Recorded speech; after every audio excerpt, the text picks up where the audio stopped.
cloud. Yes, okay. Here we go. Okay. So these are theories of Alzheimer's disease. It's not certainly inclusive, but each one of these has a mechanism that associates with the redox crisis that I'm proposing as the critical factor in the transition from risk factors to actually Alzheimer's disease. So this is what we're told. It's incurable. Now, so we have hundreds of people, if not thousands, in the process now. Amyloid beta causes Alzheimer's disease, absolutely false. We have amyloid occurring without Alzheimer's disease, and we have amyloid theory failing to encompass other theories. And the fact that billions of dollars has gone down this federal funding programs with no clinical return on investment. The claim that Alzheimer's disease is not related to mercury has been advanced for more than 20 years. And that's because the tests for mercury are high in some people without any Alzheimer's disease, and it's low in some people with Alzheimer's disease. Therefore, there's not a correlation. And while this is certainly the case, the testing is flawed. Not only does positive test results not consistently indicate a high body burden, but that the toxicity of mercury depends upon glutathione and other thiols, and therefore there's no correlation directly with Alzheimer's disease and mercury, but there is if you include a measurement and an assessment of the antioxidant defense system. So this is what people are taught, that mercury toxicity increases with dose, some kind of a curve, and this is the reality of how it manifests. It depends upon thiol status. And so for situations where thiols are weak, there's an early toxicity. And I don't know, can anybody see my arrow here? Yes. Okay, so in people with a low thiol status, the initial absorption of the mercury starts out fairly strong, but it rapidly fades, and then it goes into a higher and higher state of toxicity. And then, so if there's a higher thiol status, that's delayed. And if the mercury is co-administered with thiols, it's been done with animal studies, there's a remarkable anti-toxicity mechanism or a result that's observed. So here's a study that has looked at the correlation of various observations about Alzheimer's disease. These are 9 examples here that I consider especially significant. And in every single one, there's a correlation between mercury effects published in the literature and observations of Alzheimer's disease published in the literature. This particular study looked at 40 different parameters and found correlations with all of them. Some of them I consider to be a little bit weak and would say that certainly 30 of the 60, no, 70 of, 60 of the 70 are strong correlations. So this is the significant observation that I think is the smoking gun, is that in Alzheimer's disease, only the enzymes that have thiol and selenol functional sites are inhibited. Enzymes that don't have those features are minimally or collaterally affected only. And so this is the difference between, let's say, a 5% enzyme inhibition, which would be minimal or collateral, and a 50% or more inhibition that I would consider to be significant for Alzheimer's disease. And the physics of it is that mercury has a high affinity for thiols and selenols and a low affinity for hydroxides, ketones, amines, amides, and all the halides. Even bromine that has a relatively higher affinity for mercury, and iodine, that effect is still small by comparison to mercury's affinity for sulfur and selenium. So how does the biology keep track of all of this? How does it keep mercury sequestered? It combines it, it stacks the mercury defense with glutathione. There's an excess, a vast molar excess of glutathione. And this is a conspicuous thing that has been speculated for a variety of reasons over the course of the last 50 to 100 years of observations. And plus there's an addition that dithiols, there's an entire parallel antioxidant defense system to glutathione that involves paired sulfur and thiol groups. And that provides bidentate binding to mercury instead of monodentate binding, which would be glutathione. And that's a very effective way of sequestering mercury. There's a newer pattern of scientific evidence that has recently shown up, and this involves ATP.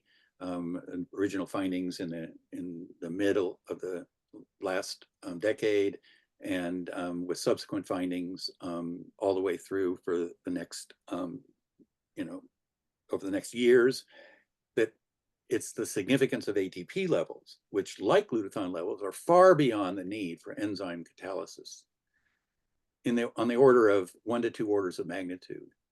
In other words, there's 10 to 100 times more ATP present in the cell than is needed to drive enzyme activity. When I was educated, that was the only reason for ATP, was to drive enzymes. Now we're realizing that ATP has a solubilizing effect on proteins, and that it's there in high quantities for a specific reason.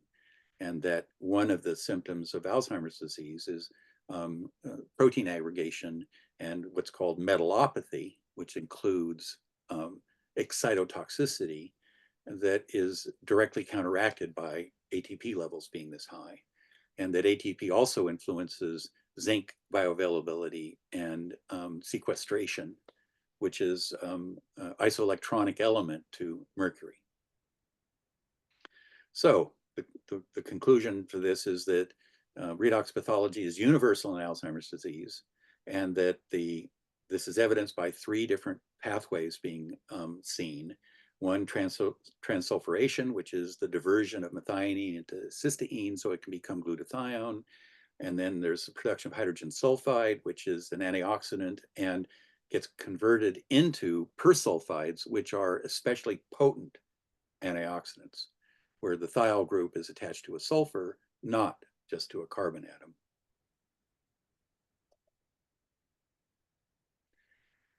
So here's some old evidence.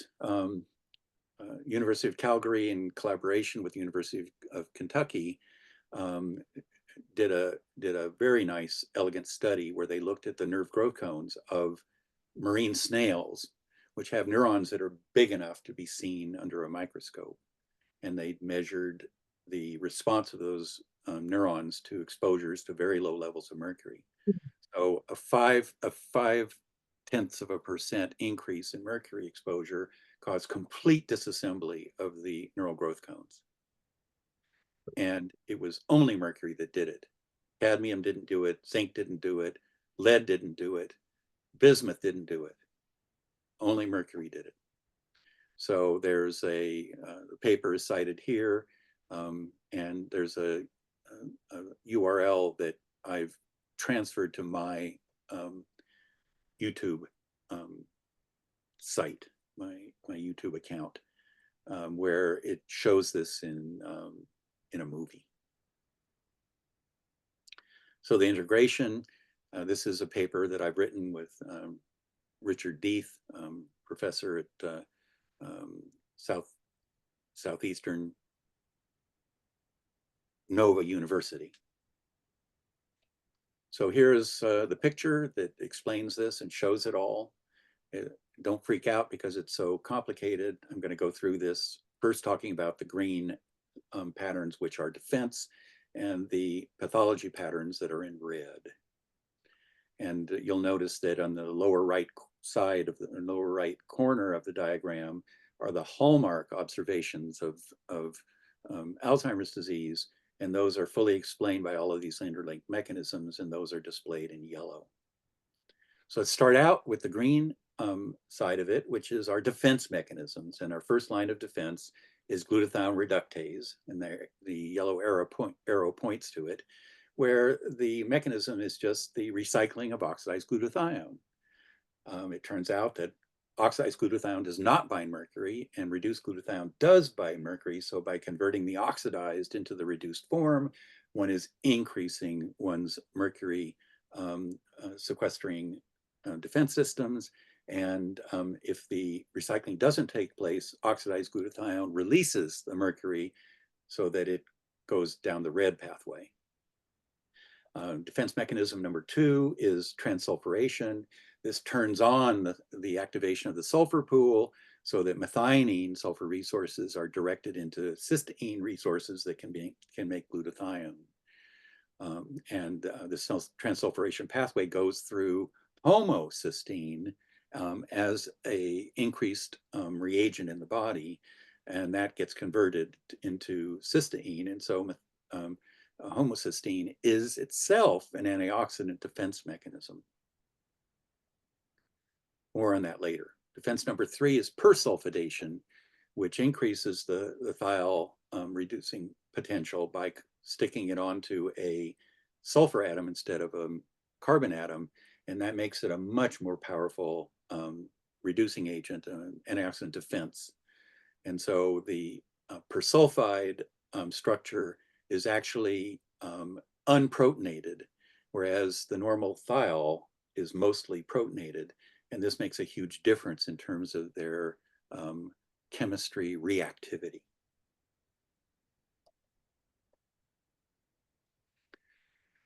So what do we have in terms of the pathology? Risk factors: hypometabolism, heavy metal toxicity, chemical toxicities, insulin resistance as a predisposition factor. Those give you samples of it, and the specific things that we see are energy's down, ATP is down, reducing power, NADPH is down. That's the storage form. We'll get into that more in a bit. And the activity of glutathione reductase, which is your defense system number 1, is down. Only reduced glutathione binds to mercury. So if glutathione gets oxidized, it's not sequestering mercury. So as a result of that, mercury leaks onto sulfhydryl and selenol enzymes. I'll get in. Let me go on to another slide before getting into that in more depth. So the interesting conclusion is that mercury becomes toxic without an increase in exposure. So you can go from non-Alzheimer's to Alzheimer's disease without any additional mercury exposure. And this is where the low thiols in low mercury exposure in some people with Alzheimer's disease and the lack of Alzheimer's disease in some with high mercury burdens, why they don't correlate. So here we have the enzymes that have long been established as being significant for Alzheimer's disease. These date back 10 and 20 years in terms of the determination of their extreme inhibition, greater than 50% of their normal activity, and in terms of being directly related to the underlying systems of the brain. Creatine kinase is our ATP backup system. So when ATP is high, ATP converts to creatine phosphate. And then if ATP drops precipitously, creatine phosphate is converted back into ATP. And so this is the energy backup system of the brain. And about 50% of the total energy in the brain is stored in this system and ceases to become available to the brain in Alzheimer's disease. Glutamine synthase is a defense against glutamate excitotoxicity. Excitotoxicity is an Alzheimer's pathology. And if you aminate glutamate to glutamine, it no longer has excitotoxic properties. So this is a way that your glutamine pool can be stored in a safe way that doesn't cause excitotoxicity. And by inhibition of this enzyme, that keeps the glutamate in its glutamate form, which is excitotoxic. Beta tubulin is the microtubule transport system of the brain and may be involved in electrical conductivity aspects of consciousness. And so when beta tubulin is inhibited, it doesn't bind with alpha tubulin, and so it can't form microtubules and will disassemble microtubules. This is what was photographed in the movies presented by the Syed and Lorscheider study that was conducted at the University of Calgary. Kinases, phosphatases, and phosphorylases are a set of enzymes that are quite extensive. There's 100 phosphorylases and 500 kinases that are involved in a complicated dance to orchestrate cellular processes.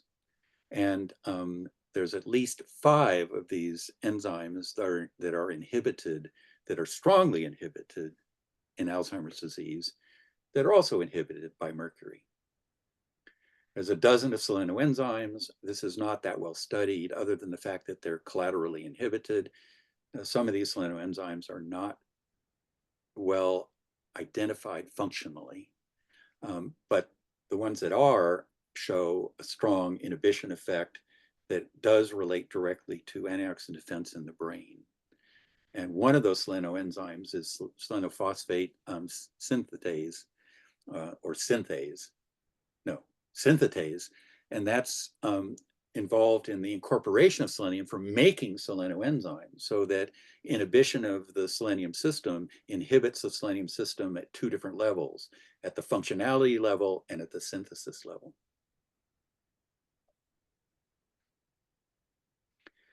Okay, this is the pathology side of the earlier diagram. This shows that mercury leaking out of its control and becoming toxic leads directly into Alzheimer's disease. These are, it's a flowchart diagram. And within the Alzheimer's circle, we have inhibition of creatine kinase, which was mentioned in the previous slide, leading to a loss of ATP and lack of brain energy, which then feeds down into this low ATP causal effect on protein aggregation and neurofibrillary tangles, which is one kind of protein aggregation, and amyloid beta plaque, which is another kind of protein aggregation. Next on the list is beta tubulin. This is the neuronal transport infrastructure of the brain that disassembles and then fades. And so much of the transport of material from the nucleus of the cell down the long axons and dendrites of the brain, that breaks down. And so the end termini of neurons can no longer be supplied from the nucleus of the cell. And these axons and dendrites, if they were compared to, let's say, a two-lane highway on in our nation, would be the equivalent of transportation from San Diego to Maine. And the return transport, bringing the lobsters in from Maine to the restaurants of San Diego, would also be equally inhibited. Next on the list is the glutamine synthetase that controls glutamate toxicity. That's excitotoxicity is the general term. Calcium toxicity is a narrow part of it. That is broad because calcium is so highly represented as a electrolyte, and calcium toxicity leads directly to Lewis acidification, which I don't think I'm going to go into that much, how Lewis acidification is different, just to say that protons are a form of acidification and metal ions are another kind of acidification. They have effect on different levels, but they're basically the same kind of phenomena. And so Lewis acidification is just metallopathy. Next on the list is the kinase and phosphatases, classes of enzymes that are very, very broad. This freezes the phosphorylation cycle in the cell and prevents the neurons from going through its skeletal reorganization and conformational stability, which leads to the hyperphosphorylation of tau protein, which then aggregates into neurofibrillary tangles. And the fifth one would be the oxidative stress pathway by inhibition of selenium and selenoenzymes. And that leads to metalopathy and protein aggregation, and also both of these hallmark symptoms.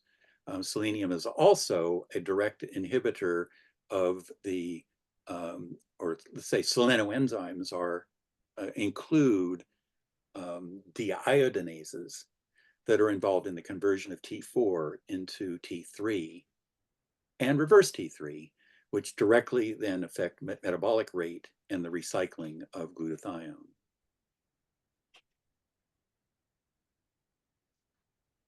Take-home message, page 1. Mercury toxicity is the trigger for Alzheimer's disease, and the loss of mercury containment can be considered the category. The known risk factors of Alzheimer's disease definitely mediate mercury containment systems.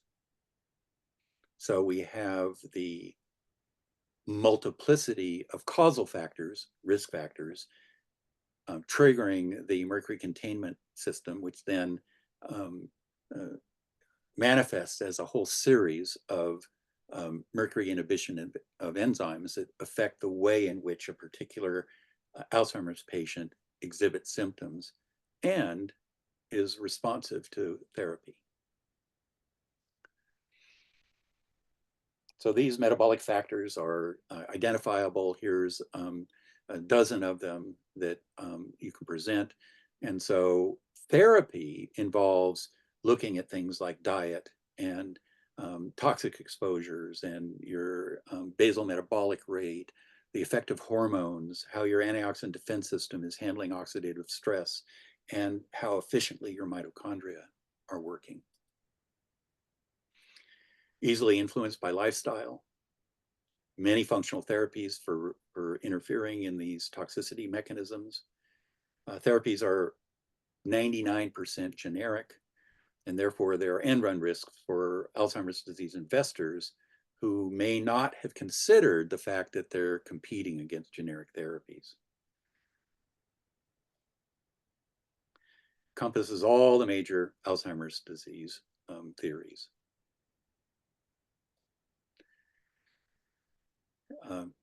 Testing methods in living humans are flawed. So if you're trying to measure mercury in a person, if you use hair, if you use urine, if you use fecal mercury, you're measuring something that is not unique to body burden of mercury. In other words, the pool of mercury that is balanced with the pool of glutathione, you're not measuring that pool by these testing methods. Therefore, they're flawed. So excretion shows as high a reading, and this is opposite to the body burden, which might also show as high reading. Even animal studies where they do biopsies and they actually measure the amount of mercury there fail to measure the thiols and selenium content of those tissue samples.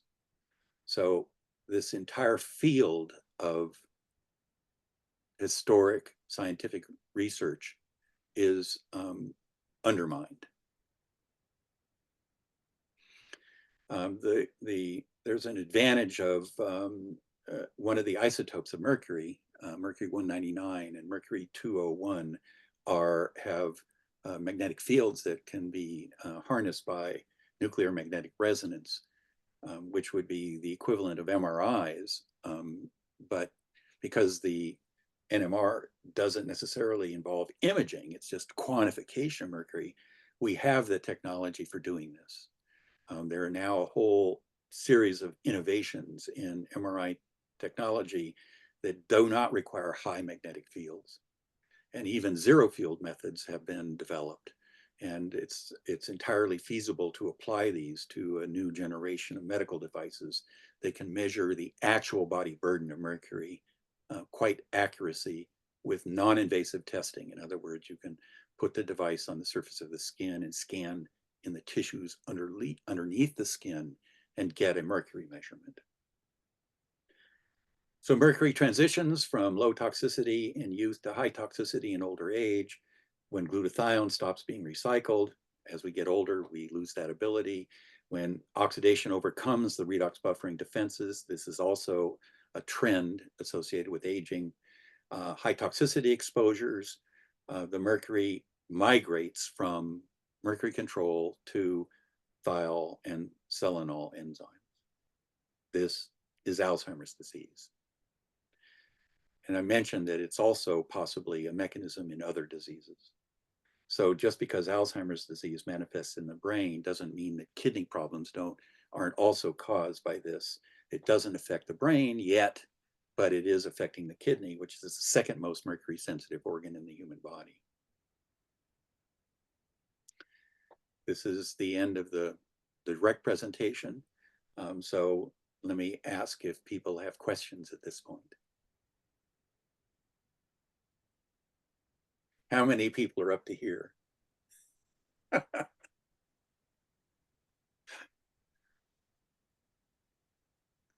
Okay, so let me advance. Oh, did I hear somebody? Yeah, I just wondered, could you quickly flash back on the phase 1 slide of your conclusion, your conclusion? Oh, page 1, yes. The phase 1, yeah, page 1, yeah. This one? Oh, No, the one before that. Yeah, that's okay. the one. Thank you. Oops, wait. Go ahead. It's still page 1. Okay, just a second. So you have basically a bow tie design of causal. The bow tie has wings on either side with a knot in the center. The knot is actually loss of mercury containment. And so the risk factors are one side of the bow tie feeding into the knot, and the manifestation of Alzheimer's disease is the other side of the bow tie that's expanding in a variety of directions that depend upon all kinds of metabolic and toxic conditions of each particular patient. Thank you. Dietary phytochemicals. So do you eat broccoli, cauliflower, kale, and cabbage? Those are phytochemicals that suppress metabolic rate. Toxic burdens. Do you eat food for which glyphosate was used to kill the plants and dry the food before it was processed? Basal metabolic rate, all kinds of issues relating to thyroid issues and heavy metals where people are basically cold-blooded. Now in the therapeutic session, I'll go into that in detail. If you want to see that part, I'm going to go ahead and do it, even if I'm just talking to myself. So lifestyle, functional things, exercise, diet, eating organic versus non-organic food. If you, like I do, eat chocolate, putting EDTA into the chocolate to absorb the lead before it enters your body and brain. These are all examples of lifestyle issues. Even something like avoiding chocolate or changing one's favorite vegetables from broccoli, cauliflower, and kale to other vegetables. Those are all lifestyle choices. Therapies are genetic: glutathione, mitochondrial nutrients, antioxidants, food extracts, even some of the drugs that are used, like thyroid hormone, is generic. So drug companies don't make a lot of money on it. And if you're going to be developing a drug, like has been done, the United States government has spent, I think it's something like $15 billion on amyloid beta research and pharmaceutical interventions. It turns out that amyloid beta is an aggregation problem and doesn't have anything to do with the cause of Alzheimer's disease, as it is the result of Alzheimer's disease. And therefore, anybody investing in a pharmaceutical solution based on amyloid is likely to, not only for it to fail, but even if it succeeds, there's an end run risk that it can be done more effectively than the drug by using generic therapies.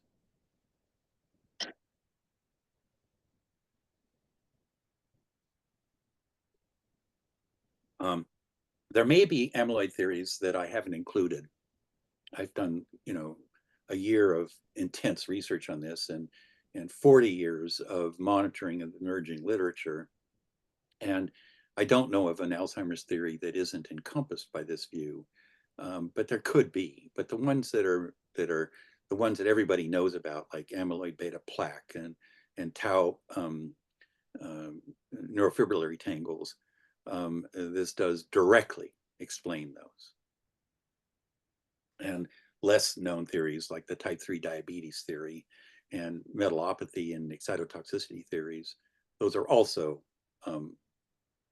directly encompassed in the redox crisis hypothesis.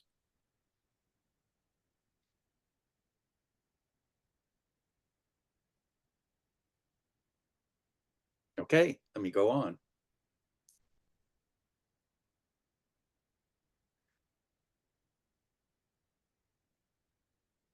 Okay, so this is now digging into the details about how one approach somebody with Alzheimer's disease to reverse it. And so this is the biohacking side of it, or the self-care side of it, is how would you diagnose hypometabolism based on symptoms without necessarily medical tests? And the first one is the thermodynamic view of metabolic rate, is that high metabolic rate generates temperature and low metabolic rate does not. So you can look at your core temperature, you can look at your the symptoms of cold hands and feet, whether or not you wear more clothing than other people.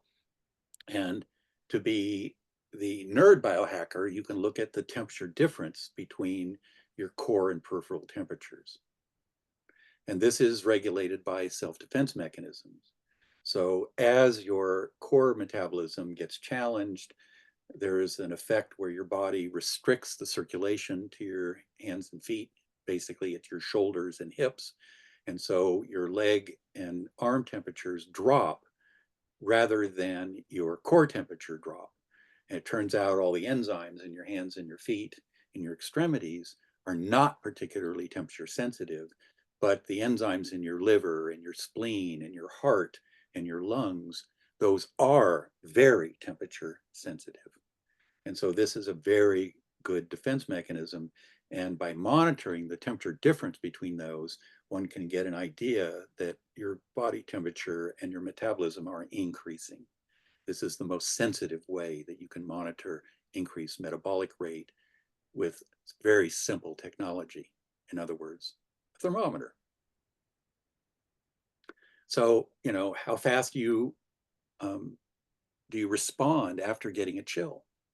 Something many people experience in going out into the weather in the winter and getting a chill and coming back in. And how long does it take you to warm back up again? Some people have to climb into a sleeping bag. The medical side of it is looking at, of course, thyroid tests as a major aspect of this. And the thyroid stimulating hormone is the actually worst correlation of all the medical tests for metabolic rate. It's incredibly bad. And so the range will be from, let's say, less than 1 to maybe 5, 6, 7 on the scale.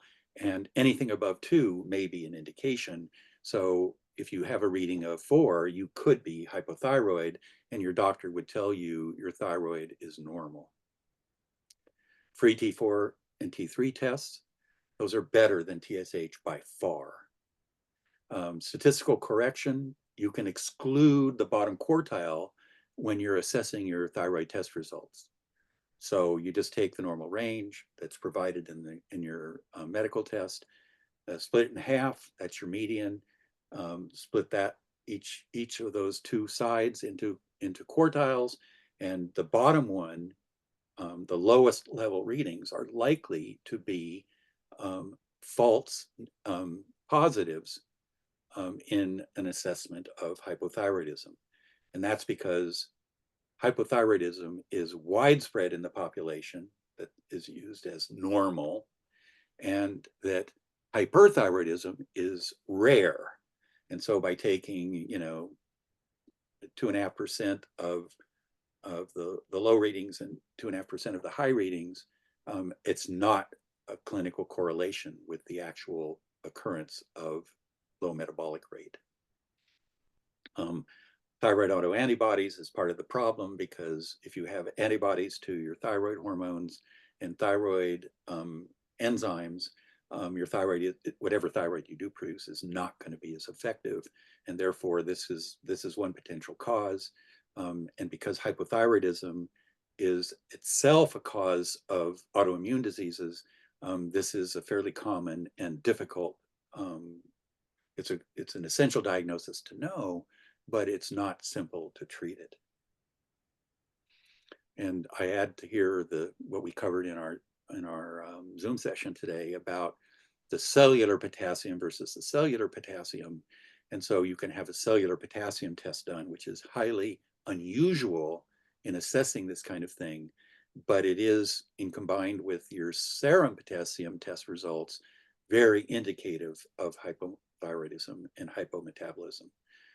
So the symptoms of that is cellular dehydration and swollen tissues, edema.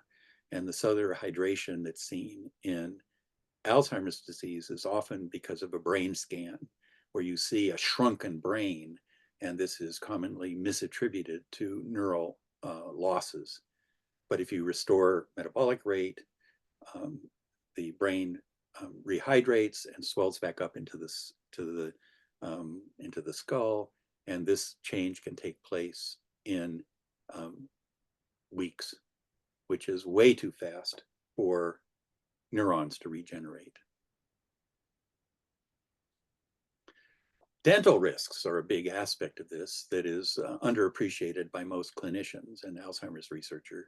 You have amalgams, which are mercury exposure mechanisms, and especially on load-bearing surfaces, like on the top and bottom of molars, where chewing directly stresses the surface of the amalgam, which releases mercury vapor, which is then inhaled.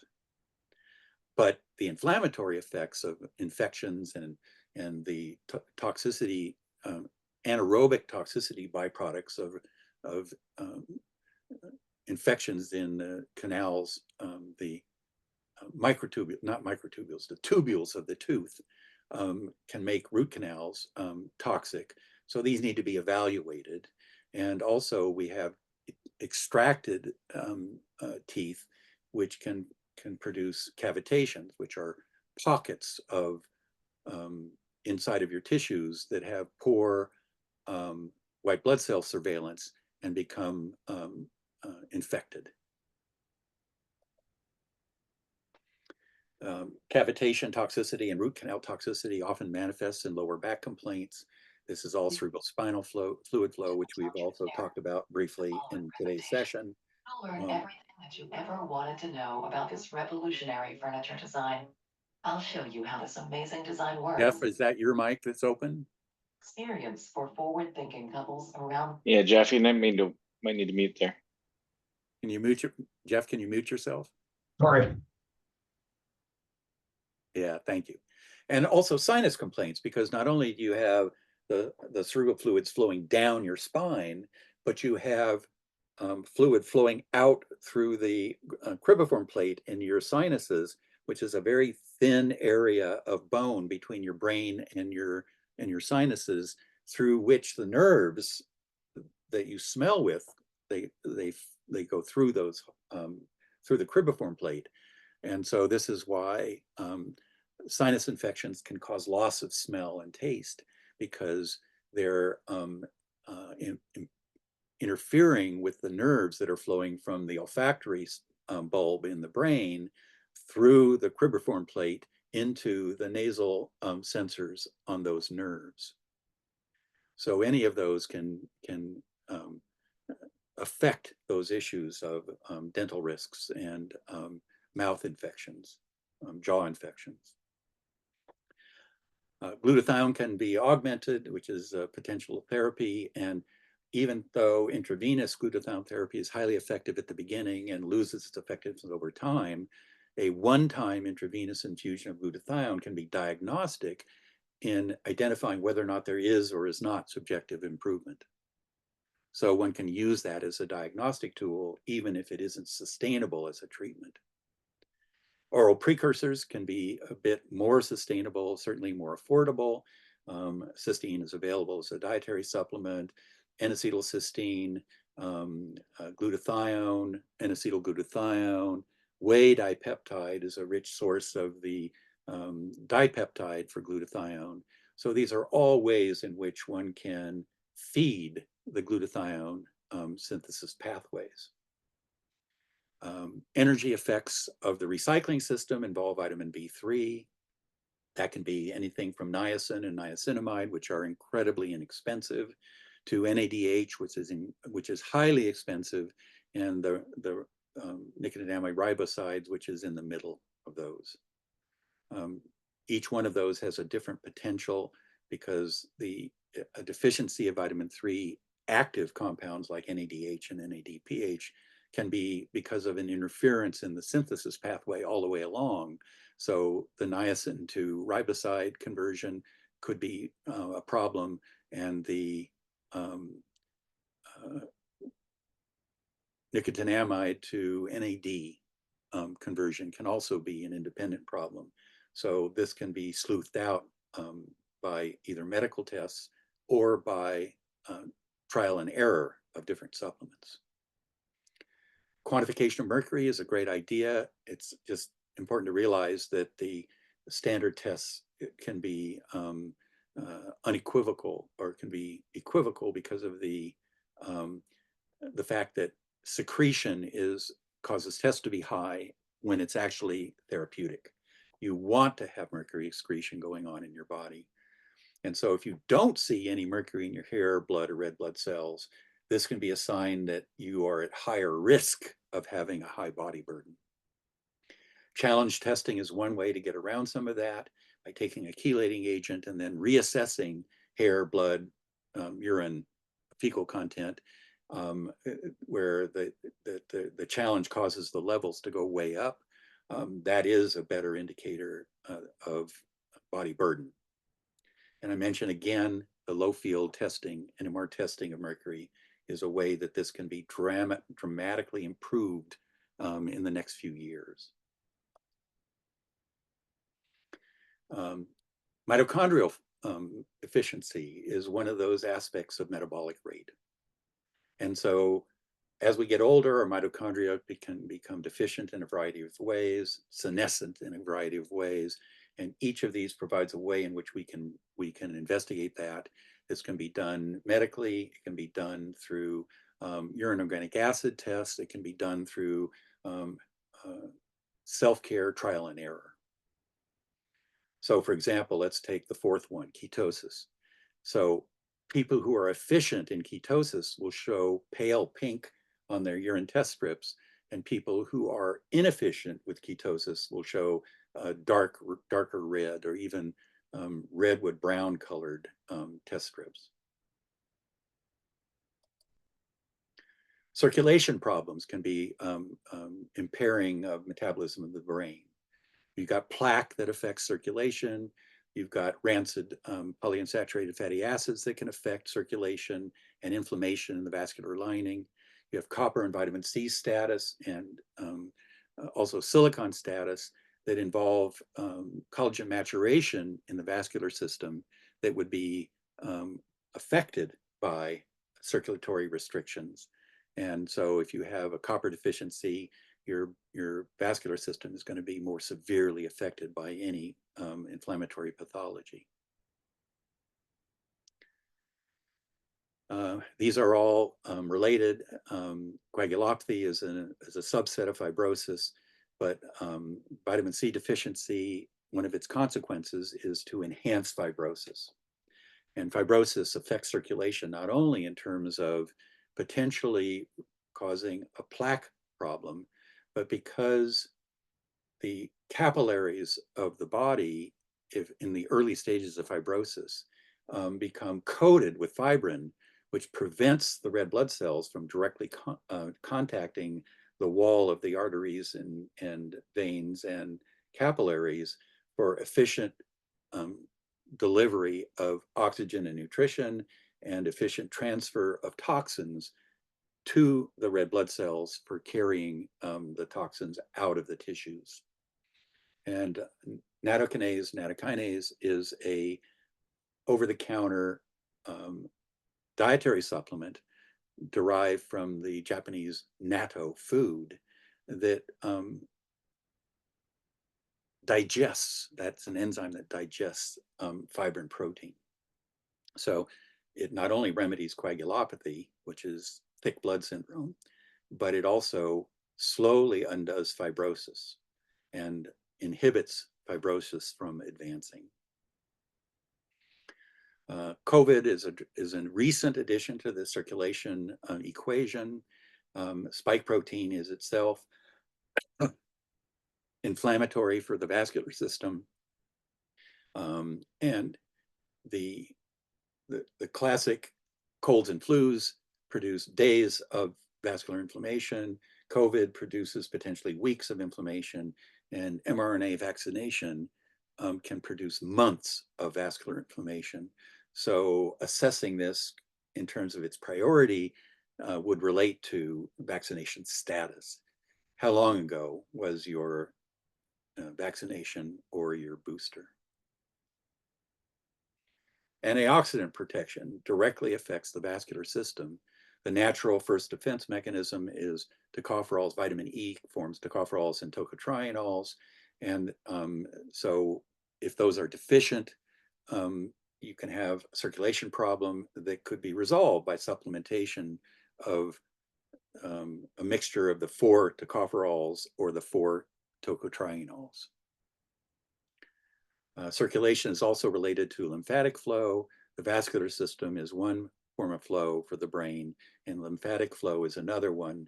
And so you could assess, for example, is a month of doing rebounding helpful for a particular Alzheimer's patient? This, of course, could be done at home, or it could be done medically monitored. Dementagens. This is an aspect that I will start with the issue of statins, which are demonstrated dementagens that cause that increase risk of dementia. These are popular ones, and a generic one, red rice yeast powder, which actually contains Lipitor. Cholesterol phobia is widespread in the population despite being debunked seriously over the course of the last 40 years. We've got reduced cholesterol diets as a consequence of this non-scientific, irrational view of cardiovascular disease, and egg prescriptions. You know, the whole idea that eggs are evil cause of cardiovascular disease and circulation problems is myth, and that cholesterol that is one of the egg yolks are one of the richest sources of cholesterol, and that avoiding eggs deprives the brain of cholesterol's protection against neurodegenerative diseases, including Alzheimer's disease. And then we have polypharmacy, which is the prescription of too many medications. And this is not uncommon at all in the elderly. And when it has been investigated by functional medicine doctors, the mere cessation of a prescription or multiple prescriptions can actually itself cause a reversal of Alzheimer's disease. Vitamin C is the human antioxidant weakness. We are one of the few animals that doesn't make vitamin C synthetically. Our pathways are broken, as is the case with other apes, chimpanzees, gorillas, apes, and other ape species, guinea pigs, and fruit-eating bats also have this kind of a problem. The normal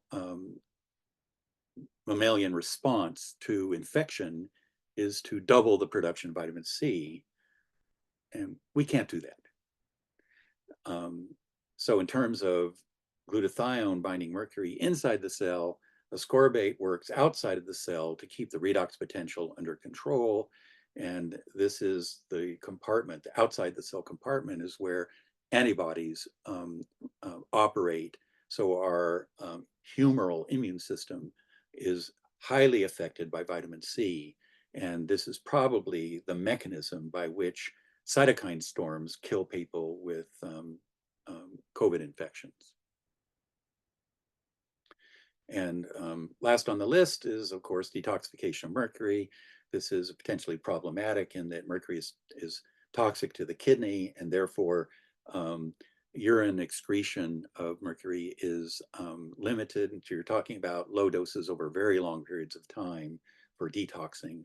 Amaramide is a fat-soluble bidentate chelator of mercury that is secreted through the feces and therefore does not have a limited bandwidth. So one can excrete in a week the level of mercury that can be accomplished through DMSA in a month.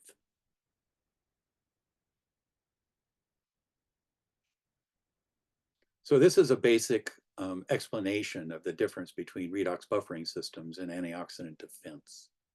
So in a Venn diagram, redox buffering systems would be a subset. It would be a circle within the antioxidant defense circle. And antioxidants are the passive part of this defense. They're like an umbrella providing shade. Yeah, it keeps you from getting overheated, but it doesn't cool you off. So antioxidants are capable of sacrificing electrons to free radicals. In other words, their electrons can be stolen, but they're not necessarily donated. There's no tendency of the antioxidant to push their electrons onto a free radical or an oxidized glutathione molecule. And the general health implications are that you want a broad spectrum of these natural antioxidants that would be found in highest levels in raw foods. Redox buffering is the active part of the antioxidant defense system.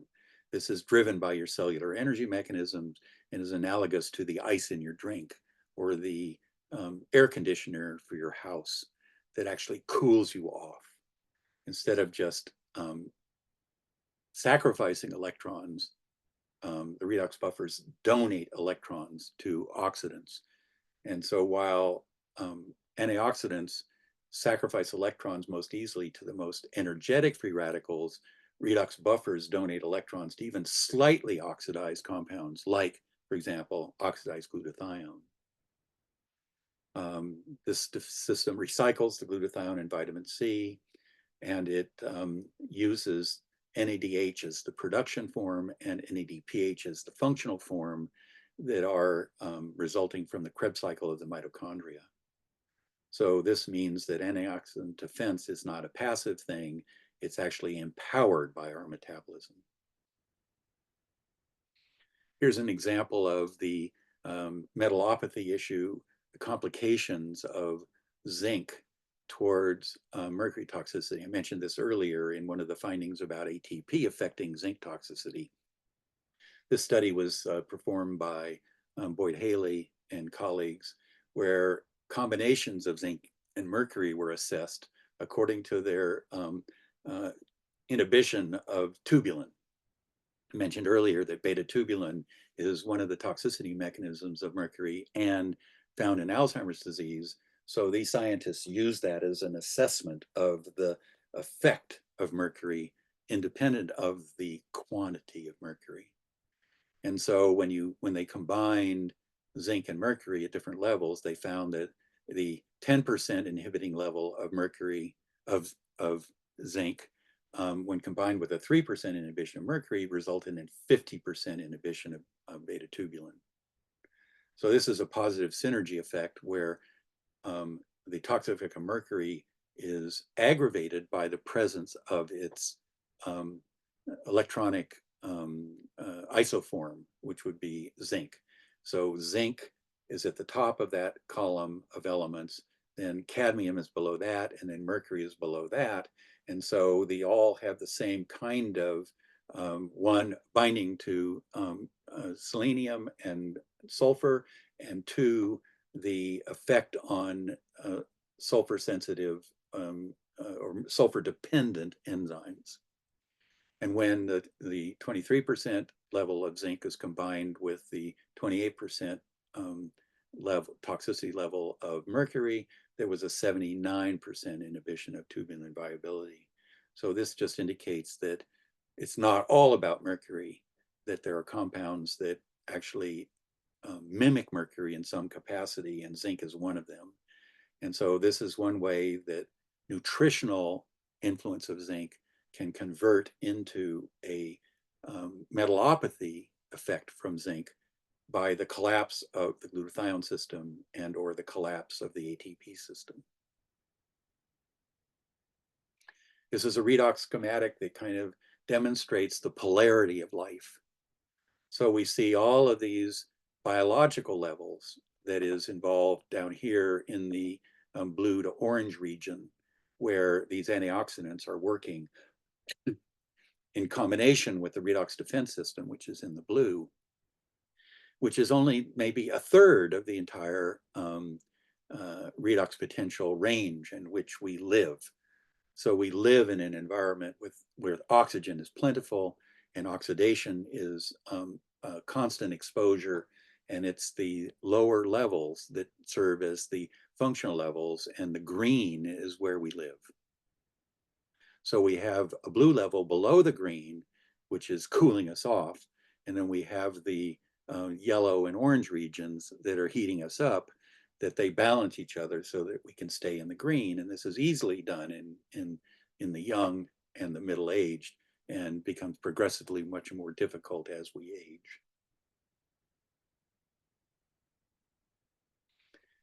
Redox potential is basically just a reverse contraction of oxidation reduction. It's about electron affinity of different compounds, and I'll go through this relatively fast.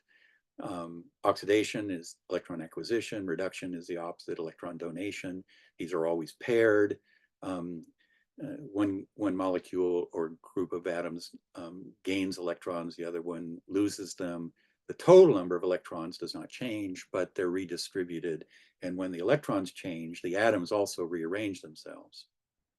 So carbon, as in a hydrocarbon, would be an example of a reduced compound that's found in a lot of biological molecules. When it's oxidized, it recombines with oxygen to form CO2. So the oxygen goes from O2 to CO2. And so this is a rearrangement of atoms. Oxidation is familiar because we see all of these different things happening.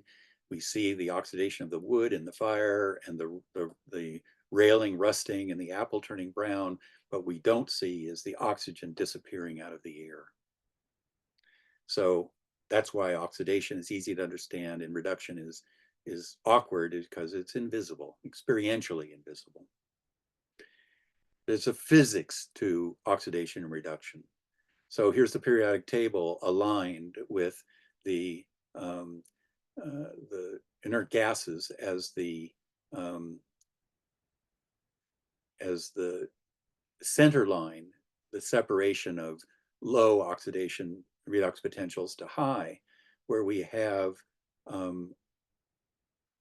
an arrow showing the direction of this trend towards fluorine on the left side, and away from the potassium, rubidium, cesium, and francium on the other side. So this is a aspect of physics in which this is color-coded, quantitatively color-coded, where we show that alkali metals have the lowest affinity for electrons, and nonmetals having the highest affinity.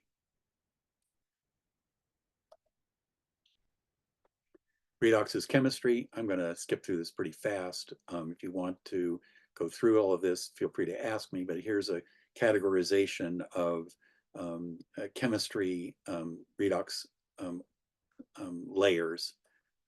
This is where, for biochemistry, we see these different kinds of things like glutathione being reduced and oxidized glutathione being oxidized, NADH being reduced, NAD plus being oxidized.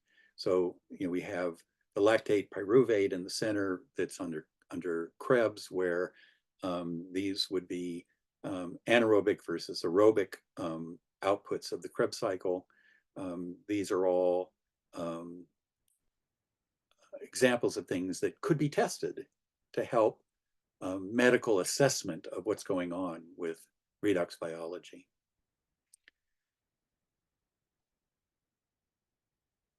I think this is kind of complicated. It's there long enough that anybody wants to access it. It'll be part of the video, but I think that's beyond. This is also kind of beyond things. So sulfur turns out to be the critical aspect in terms of it being the active agent of the antioxidant defense system, the buffering process for redox management, and the formation of disulfide bonds as being the primary structural element of successful biology, survival biology. All of the enzymes, antibodies are use disulfide bonds as their structural control systems. So this is a minimal level of oxidation. So our defenses operate in this -1 to -2 realm, where -1 is a kind of a resting state of biology, and -2 is the active therapeutic side and defensive side of biology. And then all the oxidized sides of it operate as minimal influences towards survival.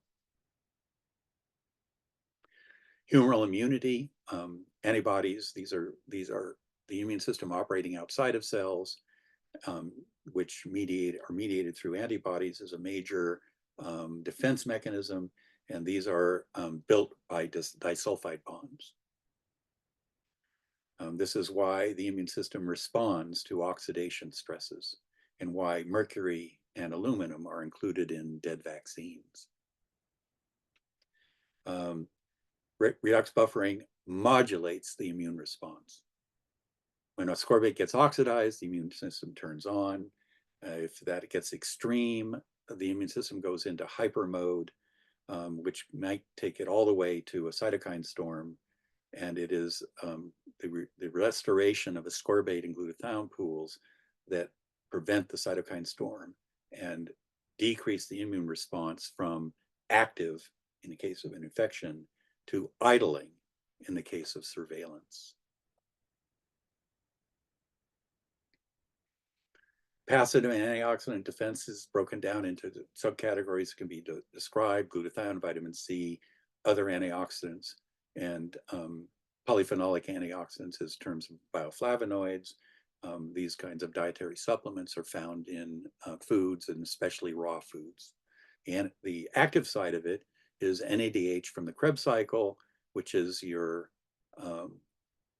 production side of reducing equivalents that are collecting the reducing power for recycling glutathione and vitamin C. So in that situation, NADH is 100 times greater than the concentration of NADH, which is the collected form of reducing equivalents. And this is transferred to the stored reducing agent system, where NADPH is 1,000 times greater than NAD+.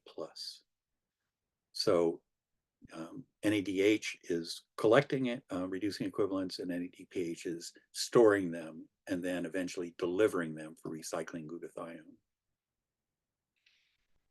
Free radical reactivity is governed by the pairing of electrons versus the unpairing of electrons. Paired electrons are less reactive, they're quite stable. 99.9% of the molecules in the human body, electrons in the human body, are paired. So if you mix hydrogen gas, which is reduced, with oxygen gas, oxidized, they won't react because all of their electrons are paired up.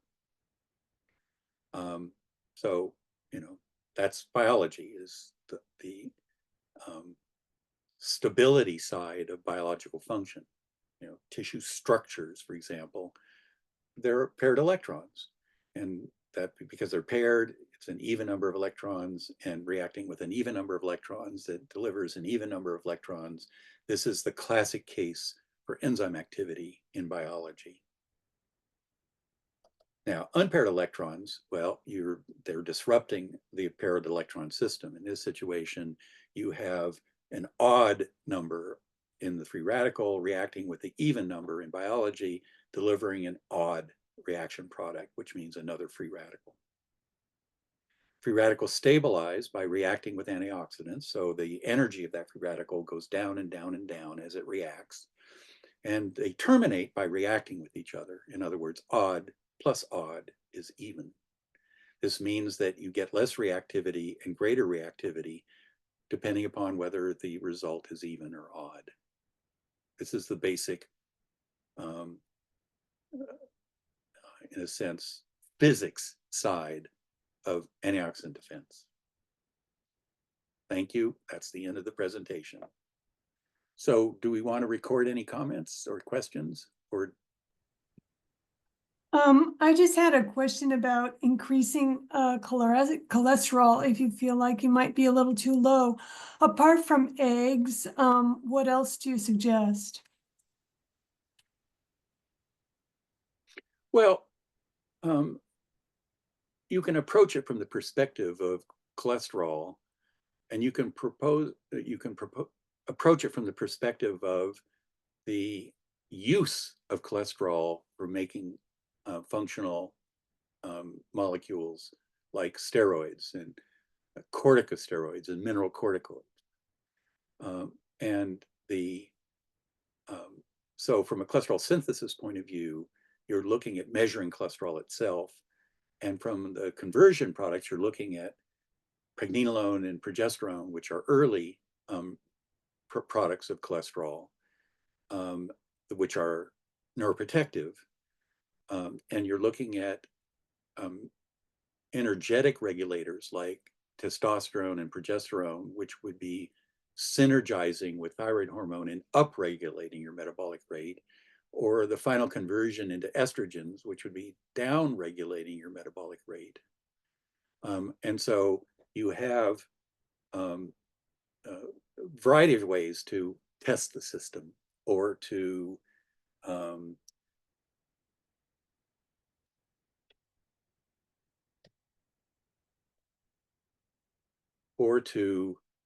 challenge the system to find out what's actually going on because of your cholesterol. But dietary sources are relatively rare. And it's only animal products that actually contain cholesterol. There's a lot of people marketing phytosterols as cholesterol substitutes, but they really aren't. The phytols are not converted into cholesterol. And the fact that these are marketed as either cholesterol replacements or that progesterone is claimed to be a yam extract is actually wrong. The phytosterols in the yams is extracted and converted into cholesterol or into pregnenolone or progesterone in a laboratory, which is then sold. So it's not like the progesterone is a yam product in and of itself. I don't know if that answers your question. Eggs are the richest source that I know of, and there's a bunch of eggs out there. You got fish eggs, you got, bird eggs. So all the yolks are rich in cholesterol because cholesterol is such an essential factor in the survival of the chicks, for example, for chicken eggs. That cholesterol is absolutely needed and for the chick, and that the cholesterol synthesis mechanism opens up fairly late in the metabolic capacity, the developing metabolic capacity of the chick's liver. And so if the cholesterol isn't in the eggs, it doesn't have its effect during development when it's needed. Isn't like aren't chicken livers and things like that high in cholesterol? Well, that's because the liver makes cholesterol. Yeah. So any liver is going to have a higher cholesterol level than other meats, other tissues in the animal. So yes, eggs just happen to be, for most consumers, better tasting. Right.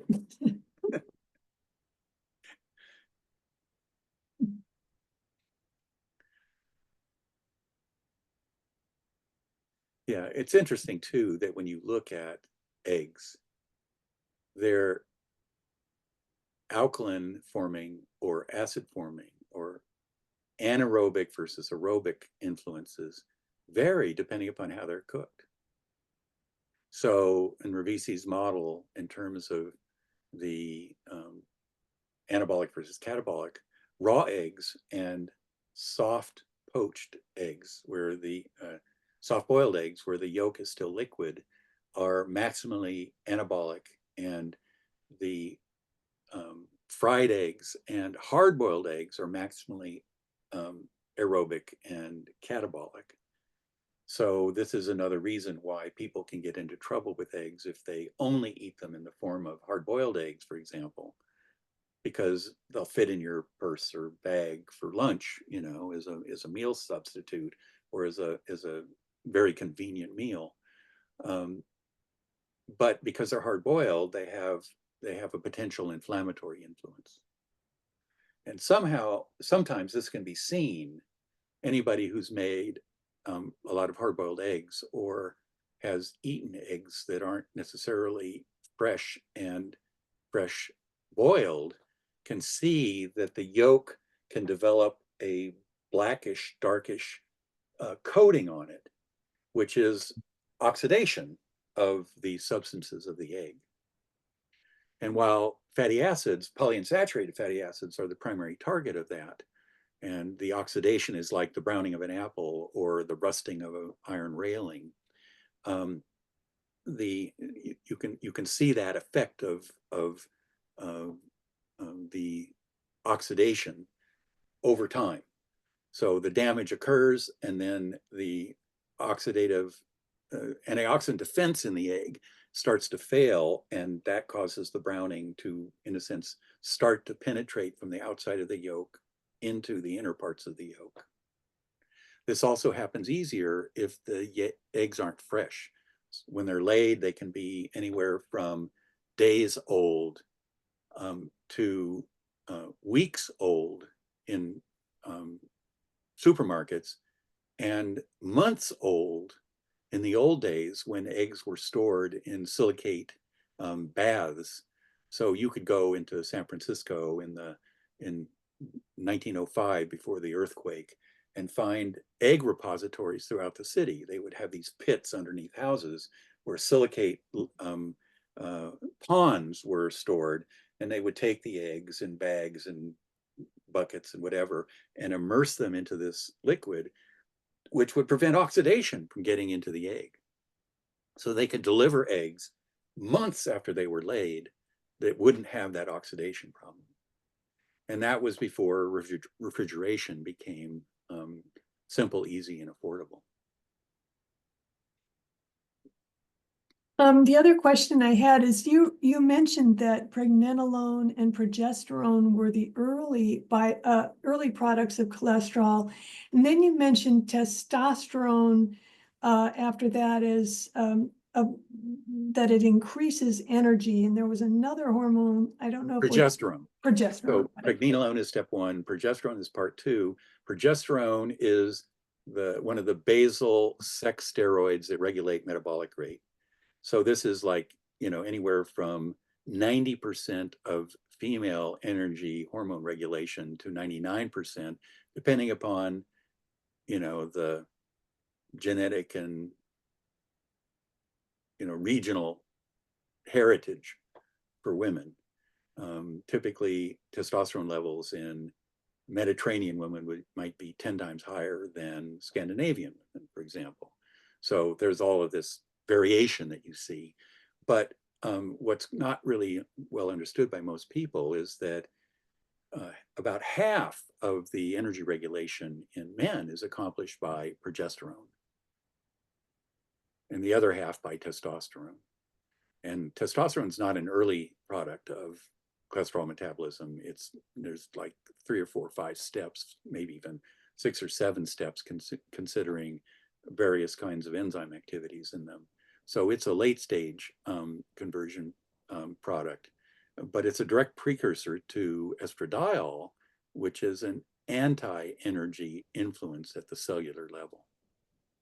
It inhibits cellular energy systems, while progesterone and testosterone activate them.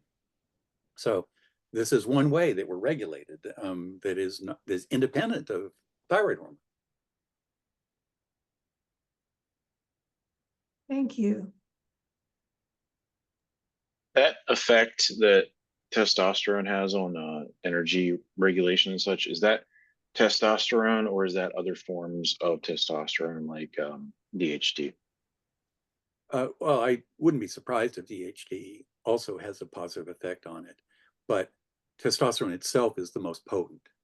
It's the primary activator of the nucleus of the cell in terms of protein synthesis, the conversion of DNA into messenger RNA into proteins. Testosterone drives that process like progesterone does. So progesterone is the default steroid regulator of energy, and it's the second product of cholesterol metabolism. Pregnenolone first, then progesterone second, and then it branches out. You've got corticosteroids and mineral corticoids and sex steroids, all of which coming out of progesterone.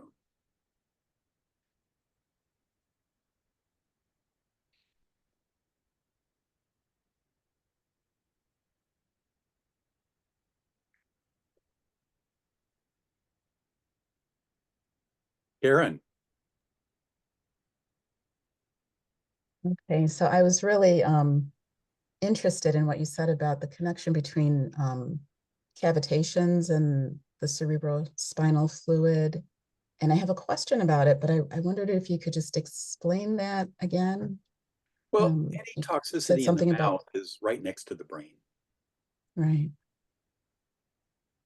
Now, you know, amalgams not only have a mercury distribution within the tooth that can then be activated by, let's say, gliotoxin in a root canal tooth to interact with the mercury and move it through the jaw tissue into the blood supply that's redistributing it in the face and especially in the upper jaw, which is right next to the sinuses, for example, and the cribriform plate, which is, in a sense, you know, the olfactory bulb is, you know, straight back.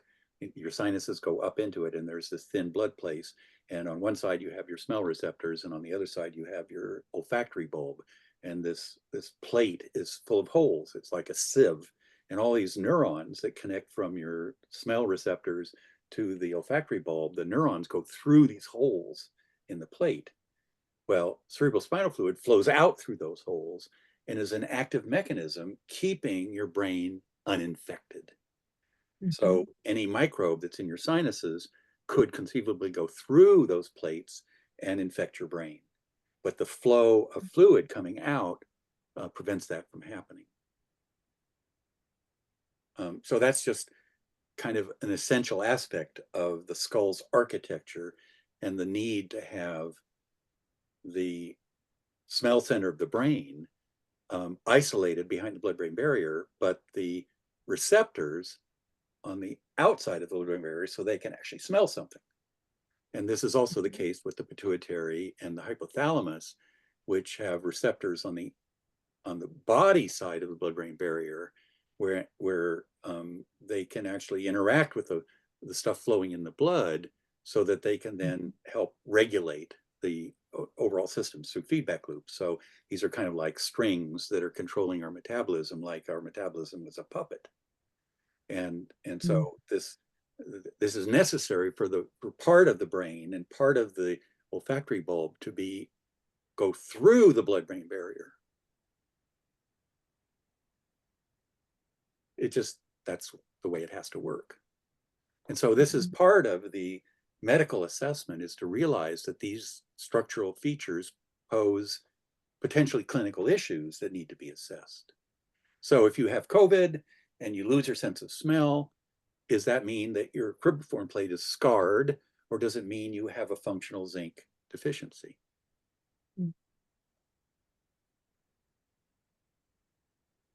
Okay. And you said there's a connection with lower back pain? Yeah, because not only do you have fluid flow through the cribriform plate in your sinuses, you have fluid flowing down your spine. And so where does that go? Well, that fluid flows all the way down the spine and then flows out into general tissues at the base of the spine.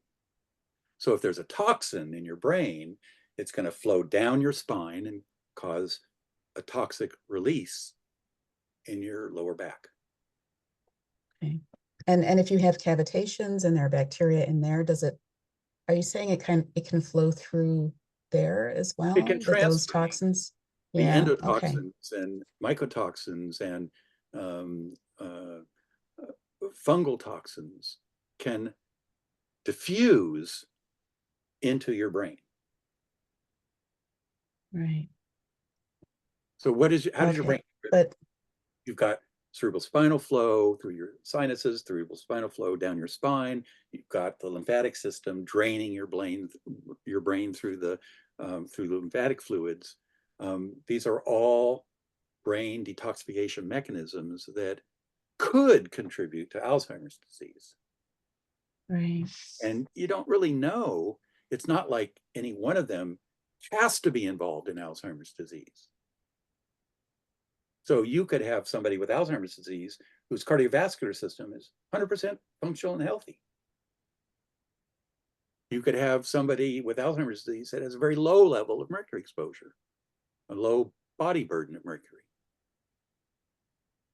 So this is the left side of the bow tie, where you're dealing with risk factors and the influence of different aspects of living and adaptation that are accumulated over your entire lifespan that are influencing the balance of glutathione recycling and its relationship to mercury. So you've got a pool of mercury that can be small or big, and you have the glutathione system, which is big or huge, and that's their balance. There's a certain need for this glutathione system to be bigger than your mercury burden, your mercury pool. And so as this glutathione pool shrinks and the mercury doesn't shrink, you reach a point at which the mercury becomes toxic. So this is one of the lessons, that mercury's toxicity may not have anything to do with increased mercury exposure or ongoing mercury exposure. But the reason I asked the question is because when you said there was a connection between the cerebrospinal fluid and cavitations, I'm not sure if this goes in the direction that would explain something that I've noticed or not. So I'm going to tell you what it is. I've been taking a class where I've been learning a breathing technique. It's like Wim Hof breathing, right? Where you do rapid inhalation or rapid exhalation, passive inhalation, and then you pulse the perineum. And I recently heard that the perineum actually is involved, that when you pulse that muscle, that it's involved in the flow of cerebrospinal fluid. And I've noticed that since I started doing this practice, my cavitation symptoms have been aggravated. And I didn't make the connection until I heard, your presentation, and I realized I started doing this in June, and since that time, I have more pain and more other symptoms of my cavitations. And I just wondered if there could be a connection. Oh, totally. For example, Yeah.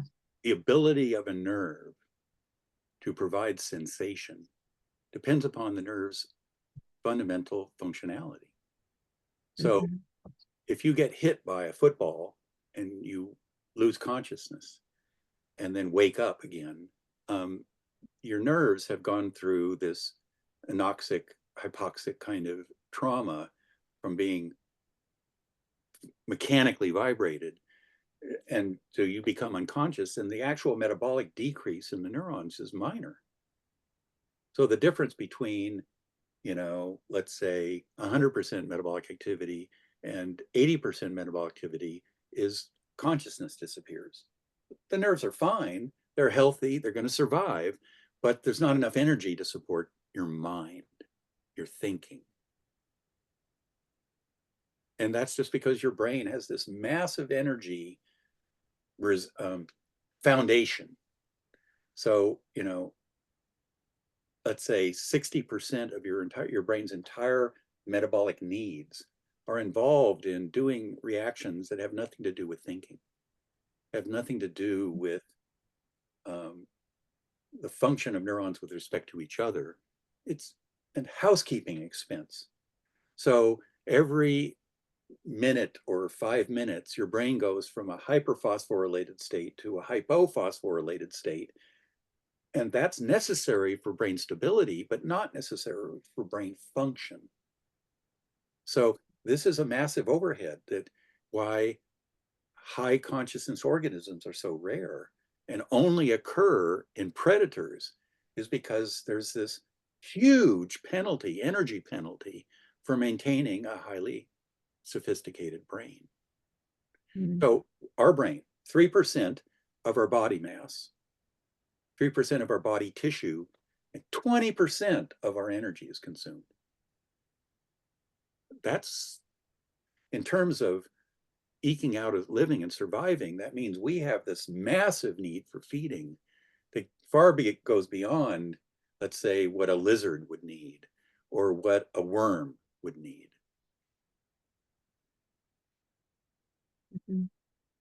Now, in terms of that signal going from a nerve receptor being transported to the brain, that's subject to disruption. So when that goes wrong, we experience things like numbness and tingling and heat and cold where there isn't any heat or cold. How many people have slept on their nerve and woken up and then their hand and arm start to tingle and they have all kinds of pain sensations and stuff? Well, that's those nerves transferring, growing from unconsciousness back into consciousness again. And because their signals are all messed up for that period of time until they've readjusted, the brain sees all of this chaos and the signals being sent and interprets it in a wild different group of ways. So the signal being sent by the neuron isn't the sending of a 0 or a 1 like in a computer. It's the rate of signaling from the cell. And as the cell increases its metabolic rate, that rate of sending can be high or low depending upon all of those adjustments that it's being made to its metabolic systems. Yeah, so you're saying it's the electrical or a mechanical thing, but what I'm noticing, it's not just pain that increases, but swelling. And I will get like I can taste the bacteria in my mouth. And so I'm wondering if there's if the bacteria is being affected by the cerebrospinal fluid flow, but it doesn't reach there, right? I mean, have you ever heard of smell blindness? no. Olfactory blindness, where people become desensitized to smells that they live in. Oh, yeah. So if somebody lives in a house that's got a particular smell, they stop smelling. Right. The smell receptors are measuring the change in stimulation rather than the positive or negative inflammation. And so when a nerve is adjusting, it doesn't have that attenuation effect. It's all kind of lost in its memory. So there's, this smell blindness is a kind of desensitization that prevents people from smelling bad breath. You can smell somebody else's bad breath, but you can't smell your own because whatever sulfur molecules that your body is emitting digestively or through bacterial colonization in your mouth, those sulfur compounds are constantly stimulating your nasal smell receptors. And so from their perspective, they're not being stimulated because that receptor is always occupied to the same degree. And the neuron is saying, normal, normal, normal, normal. But for somebody who doesn't have those smell receptors occupied, when they become occupied by somebody else's breath, the nerve starts sending a signal, change, danger, warning, and each neuron sends its own signal to different parts of the brain for smelling ammonia scents versus stench scents versus perfume scents and things like that. So we have all these different neurons that are programmed for different kinds of responses. And those signals get sent not based on the presence of those scent signals, but on the change in those scent signals. Mhm. So women wearing perfume often can't smell their own perfume. Right. So are you saying that it's always there and I'm just noticing it because of this? Well, that any change in your neural competency changes how you smell or don't smell things Yeah. or But taste it correlates with or feel it things. correlates with increased swelling and increased pain. You know, they all come together. So Yep. I'm guessing it's just Oh, you aggravating. could be smelling something that's a genuine change in state. Absolutely. Yeah. Yeah. So yeah, so I'm wondering if like things are getting stirred up and cleaned out, like if it's essentially a good thing in the long run. That's what I'm hoping for, that if I continue to do this, is that possible? It's possible. I wouldn't know how all of those Yeah, relationships might manifest. I mean, yeah, okay. when you really look at it, all of these systems in a living organism in the human body and brain are incredibly complicated. Yeah, okay. So even if you So understand we'll see. one aspect of it, it doesn't mean that that necessarily gives you any kind of experience or predictability for some other kind of it, a part of it that you don't know. It's like Mhm. ATP. You know, when I was in school, we were taught that ATP was the energy molecule for enzymes, and that was it. Now we're recognizing, oh, that's not it at all. There's a reason that the ATP levels are orders of magnitude higher than they have to be, and that life has evolved.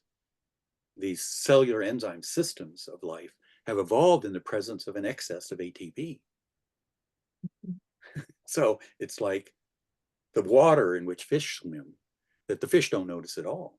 But from outside of that, we can see if they're deprived of that water, they die Mhm. Yeah. or they have distress. I mean, this is, you know, why do cells have such a high level of glutathione? Well, it's not necessarily obvious that it's because we need to have 99% control of free radicals instead of 99.9 or 99.99. It's not about that kind of issue. It's because the mercury burden is present and always present to some degree, and we can't survive fetal development, infancy, childhood, and adults to get to the point that we can reproduce if our glutathione pool isn't capable of controlling that mercury. Well, there's been this massive influence of the American Dental Association on politics to where researchers who actually consider measuring mercury effects and stuff lose their federal funding. And this has been going on on a low level for a century and on a high level for the last 50 years. Boyd Haley is a perfect example of that. Class A NIH funded researcher until he started researching mercury. And then lost all of his funding. Very short order of time. So this is how institutions can victimize people through their assumptions and their reactivity to a challenge. So scientists went nuts when a geologist proposed that South America and Africa used to fit together and were adjacent to each other. Scientists went nuts, despite the fact that all of the geological features and sequence along one coast match the geological features and composition of the opposite coast. That was hard data. The odds of that were 1,000,000,000 to 1. That was a coincidence. And yet it took 40 years for that to become part of mainstream geology and to advance the scientific understanding of the movement of tectonic plates. So this is a common aspect of scientists that true scientists acknowledge, and they compensate for it. So, one of the flaws in scientists is you have all these skeptic scientists who say, when you make a claim, prove it to me, show me the data. And yet, when they say definitively that a particular assertion is not true, they don't need any data at all to say that it's not true. It's hypocritical, because scientists is about the method of science. It distinguishes it from the method of, let's say, religion. Both search for the truth, but the scientific methodology has a process called falsification that religion doesn't. So religion can just say, that's what it says in the Bible. Okay, but scientists say that a theory, if it's falsified, the theory is wrong. And therefore you can get rid of a theory and you disprove it merely by providing evidence that falsifies the theory. And so the claim that something is false does not require falsification is totally unscientific. That's how religions work. And requiring evidence for the proposition something is true does require evidence, but there's no amount of evidence that is required. It's the absence of falsification that makes a scientific theory a valid scientific theory. In other words, a theory is yet to be falsified. So this is a perfect example. You've got Alzheimer's disease, all these people fumbling around in the dark with different pieces of it. And one sees, says it's snake-like because they're looking at the trunk of the elephant. And another one says it's large and floppy because they're looking at the ears of the elephant. And another one looks at the feet of the elephant. And each one of them has a view of it. And this is what Alzheimer's research has been until 2001, when this research, the seminal research, was done by scientists at the University of Calgary. And that was when I saw 4 jigsaw puzzle pieces joined to one piece in the center so that I could start to see a picture. Before that, it was just one piece and 2 pieces, floating around. And so it was like a kitchen sink, understanding of it, that it's everything but the kitchen sink is the argument. And therefore Alzheimer's disease was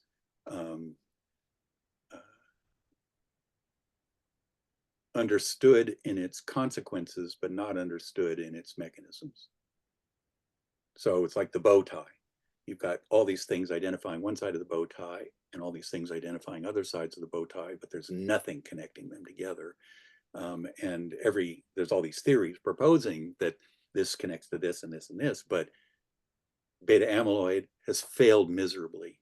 That's been pushed for half a century and big time for the last 20 years.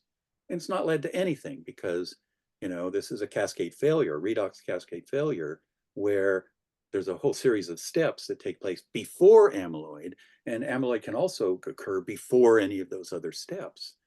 And so therefore there isn't a correlation, even though amyloid plaque, it's really bad in Alzheimer's disease. It occurs before Alzheimer's disease manifests, and it occurs pathologically in other diseases that don't have anything to do with Alzheimer's disease.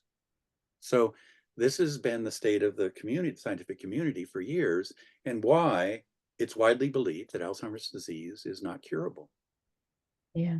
It can't And be. how has this been received when you've done presentations or, talked with? Well, by the population and by practitioners, but by the scientific community, it's still heresy. Yeah. This is one aspect of scientific advancement that I think Thomas Kuhn, in his book Structure of Scientific Revolutions, describes quite well, is this cultural aspect of science. That there's a cultural revolution that takes place, and why it's called a revolution is because it's social in nature and it's political in nature. So when a heresy is presented to a journal, the journal is not just judging it on the basis of its scientific merits. It's basing it on how publication of that will affect their reputation. And it's based on the biases of the editors and their peer reviewers. And peer reviewers have their own incentive to never approve something that is controversial that will put their reputation at risk. It's okay. But Go ahead. have they made significant criticisms? I mean, have they made intelligent criticisms of it? Have you heard any No. kind Yeah, of, so for example, intelligent response? the paper that I submitted was criticized on the basis of it not dealing with A and B, and yet there's an entire section devoted to A and B in the paper. Mm-hmm. So Mhm. this is one of the things about peer reviewers is they don't have to read the paper. Right. You know, there may be an ethical incentive or standard that might be applied, but the journal editors don't hold them accountable to that. Most of the peer reviewers aren't paid for their work, so there's no downside to them economically if they get it wrong or right. But there is a downside if something is published that they reviewed, which is then later falsified or retracted or Mm. Disputed. It's like judges, deciding cases. They're very averse to having a higher court overturn their decision. So they look at it not from the point of view of justice, but on the issue of its effect on their reputation to have a higher court Yeah. overturn it. And there may be some correlation between the two, but that's hard to deal with on an institutional level where you have a hierarchical system and everybody is basing their responses on a mixture of professional, theoretical, and personal incentives. Yeah. Yeah, they just pay mouth service to the concept of science. Really. Yeah, and you look at all these claims that happened during the COVID era, which was Yeah. absurd, as follow the science and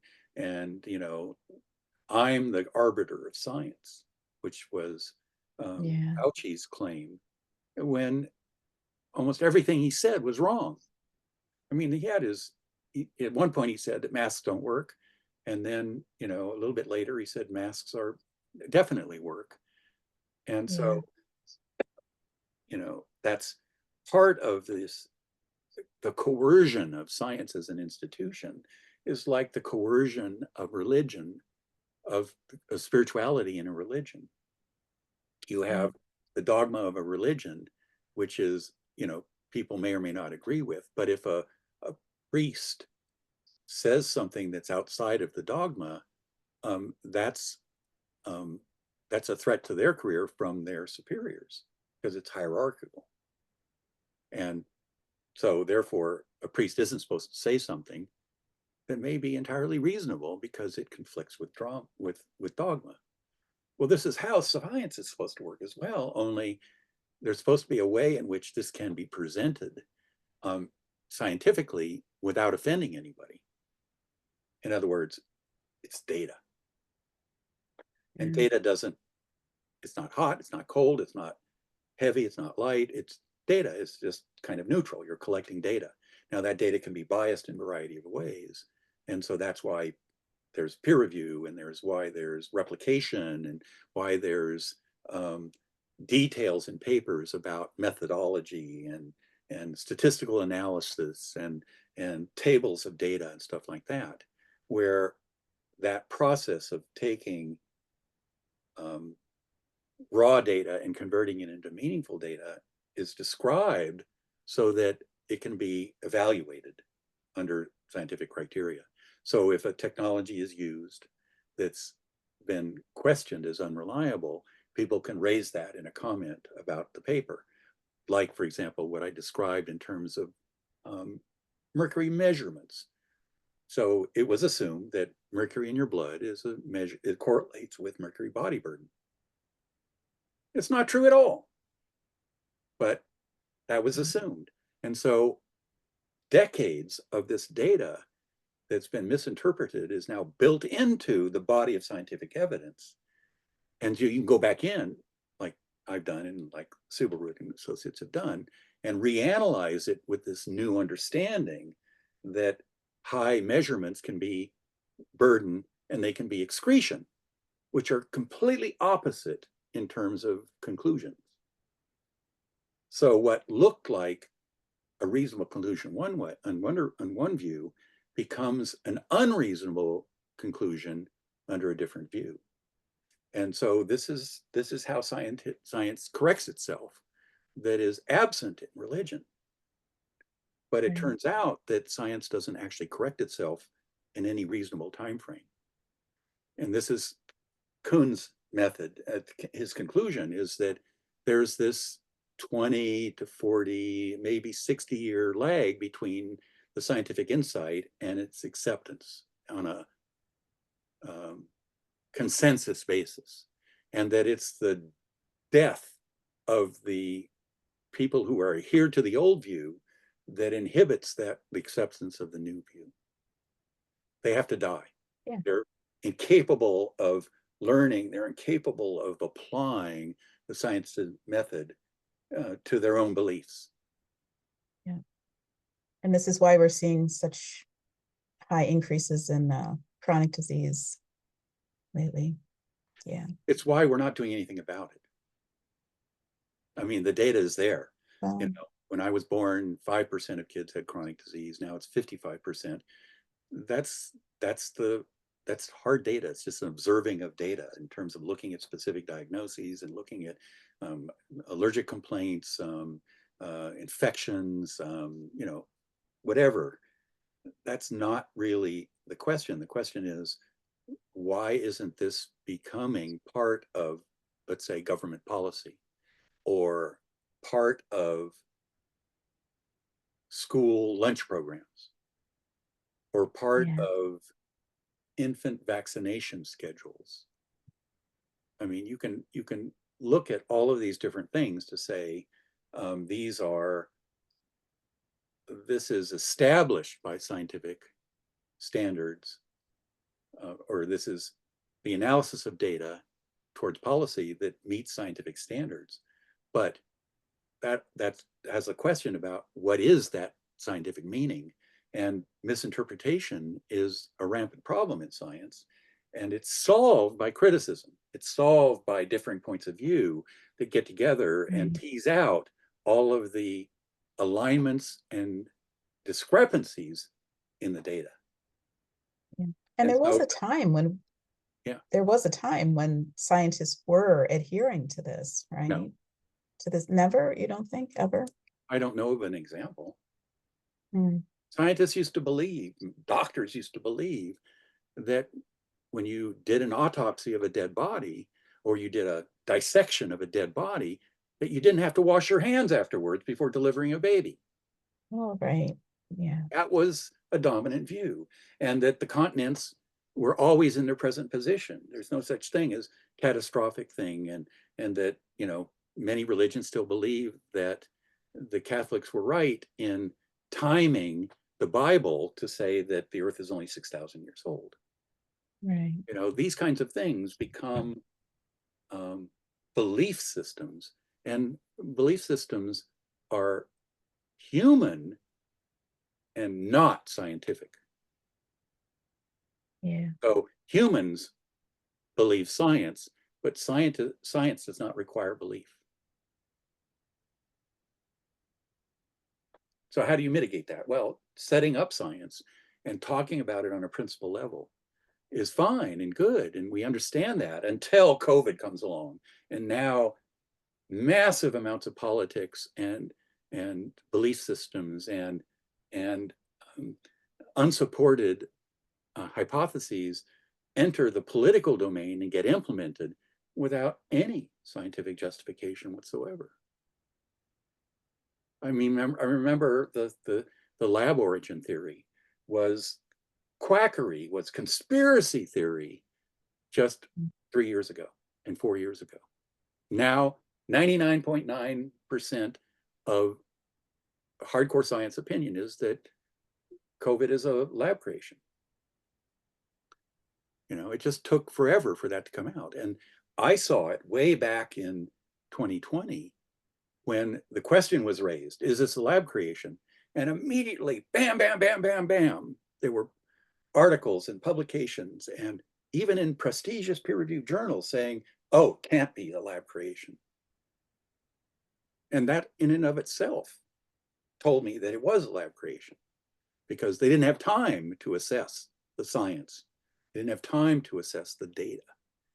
They didn't have time to search the biological immunity for the animals that would have been simultaneously affected with two different bat viruses to do the crossover. And therefore, there's no foundation for those scientific opinions. They're based on careers. And so you look at, I can't remember her name, who was one of the first people to come out with this zoonotic hypothesis and justify it on the basis of scientific data and arguments that had no scientific validity at all. She earned an academic posting from that. Mm-hmm. You know, and first Yeah. Fauci says that masks don't work, and then he says he does. Well, that's because the NIAID is embedded in a political process inside the NIH, and he was forced to follow policy. Yeah. All of that smacks of religion and political machination and not science. And the fact that they were willing to assassinate the characters and engage in blatant libel and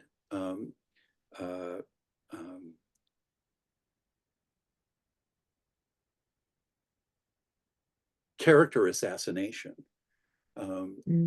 against scientists who were raising these questions basically say that science is no longer science. Science as an institution is an extension of the political process rather than a partner balancing the political process. Yeah. So 90% of what was said about COVID, and maybe 99%, is now known to be misinformation. So the people who were claiming that these people were misinformation super spreaders, it was actually them that were misinformation super spreaders. And so And the most disturbing that's the thing pot to me calling is, kettle black. That's a warning sign of politics for anybody who is old enough to have experienced this kind of thing before, to say that this is misinformation when they first hear it, rather than having to hear all the data that's being suppressed to come to that conclusion. yeah. And the most disturbing thing to me is that the public continues to fall for it. They don't see the discrepancy. That's right. Most of the public. Yeah. Well, part of that is because life is so complicated that everybody is forced to delegate. I don't do my taxes, for example. I delegate it. I delegate the growing of my food. I have a garden, 8 raised beds. So I grow food, but in no way is that enough to sustain me.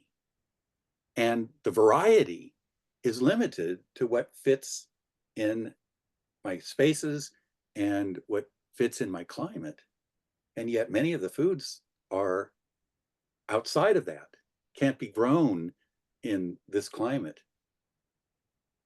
And likewise, the raising of beef and chicken and pork and fish and, you name it. That's not something that I can do in an urban area. I mean, there are zoning requirements here. And not only that, the price I pay for water is 1,000 times higher than what a farmer will pay. That's politics. So, electrical power here, we pay more than 40 cents a kilowatt hour here. I visited Minnesota when Kristen died and for her funeral, and they pay 11 cents there. I mean, it's just, gasoline prices are dramatically higher here compared to there. There's all kinds of stuff that is different. Here in the San Francisco Bay Area, our local bedrock is serpentine, which is a low-grade nickel ore, which means that the soils that are from the degraded serpentine are contaminated with nickel. So this was originally thought by the EPA to be a sign of the Almond and Mercury mines that were contaminating the bay with nickel. And so the entire bay became a nickel toxic dump, according to the EPA. But when they did samples and they dug down, did a mud core down into the bay, they found that the nickel contamination went all the way down, 100,000 years old instead of 100 or 200. So the bay has been a toxic nickel dump since it was formed because of the bedrock. So when people tell me buy local, I say no. I don't want all of my food to be grown in nickel contaminated soil. I'd like half of my food to be grown outside of that contamination. Likewise, wheat. You know, wheat grown in South Dakota is replete in selenium. South Dakota is the selenium capital of the United States. And so that region of the Rocky Mountains, all the selenium that's in the bedrock flows towards the Mississippi. So that entire belt grows very nicely selenium replete grain. And animals in that area have a high selenium content. But if you look at, let's say, Oregon and Washington, the soil from the Cascades, which is basalt and not granite, it doesn't have much selenium in it at all. So all the wheat that's grown in Eastern Oregon and Eastern Washington is deficient in selenium. So where it's grown, if you say local, the people in South Dakota eat nothing but South Dakota produce and all, might develop toxic levels of selenium exposure. And people in the Pacific Northwest and people in, let's say, the Great Lakes area would become selenium deficient. But because we have a vibrant economy and because wheat is transported all over the place, most Americans get a good supply of selenium that is better than what people in China get. Because China's got this very, very small selenium-rich area. And most of the country, you know, from the Pacific Northeast to the central and northwestern areas of China are grossly selenium deficient. And yet they have massive human populations and animal populations living in close proximity. And that's the zoonotic theory for COVID that was hypothesized. It's totally bogus, but that's the model that fits the effect of selenium on flu viruses, where the nastiest of the world's flu viruses come out of China because of that crossover between avian flu and bovine flu and ovine flu and swine flu, et cetera. That's a breeding ground for all of those kinds of crossovers. And so that's where they come out of. They come out of central China and then hit the transportation systems and spread all over the world. And we're used to these, you know, for every, let's say, 5 or 10 years, there's some kind of nasty flu that spreads across the world. And in between those times, there are less virulent forms that spread. And these are usually from a selenium deficient source to a selenium replete source. And so you have these flus that come in, and in the United States, there's all this serious symptoms and mortality in the earliest stages. And then they all attenuate as it spreads through the selenium replete population in the United States. And so there's other nasty viruses too, like Ebola and Marburg virus, hemorrhagic fevers, that are bred in a selenium deficient region in Central Africa. So if you look at the mortality rates for a country like Republic of the Congo, which is the most selenium deficient country in Africa, and you look at, let's say, Senegal, which is moderately selenium deficient, you find the mortality rate in the Republic of the Congo is 90% from Ebola. It's only 50% in Senegal. So Yeah, this is, yeah. these are the kinds of things that are going on that may not be part of people's consciousness, but they can't keep all this track. I mean, I have, for me to keep a track of it is an immense load. And I spend my life looking at this kind of stuff. And even I can't manage it all. What hope does an accountant here have, or a plumber have, for keeping all of that thing? So everybody's forced to delegate. You have all these specialists and stuff. This is part of the process. So I don't really expect people to know this stuff, Right. because it took so much work for me to understand it. But the scientists are the ones that this should be delegated to, and then they should adhere to the Yeah. principles of science. So what do you think it will take for that to happen? Do you think it's possible, or are we doomed to live this way It's too forever? easy for people to be hypocrites. Yeah. Yeah, it's just too difficult to be in alignment with everything. I mean, cognitive dissonance is so embedded in people's stress that they can't keep reconsidering things every time they hear a new piece of information.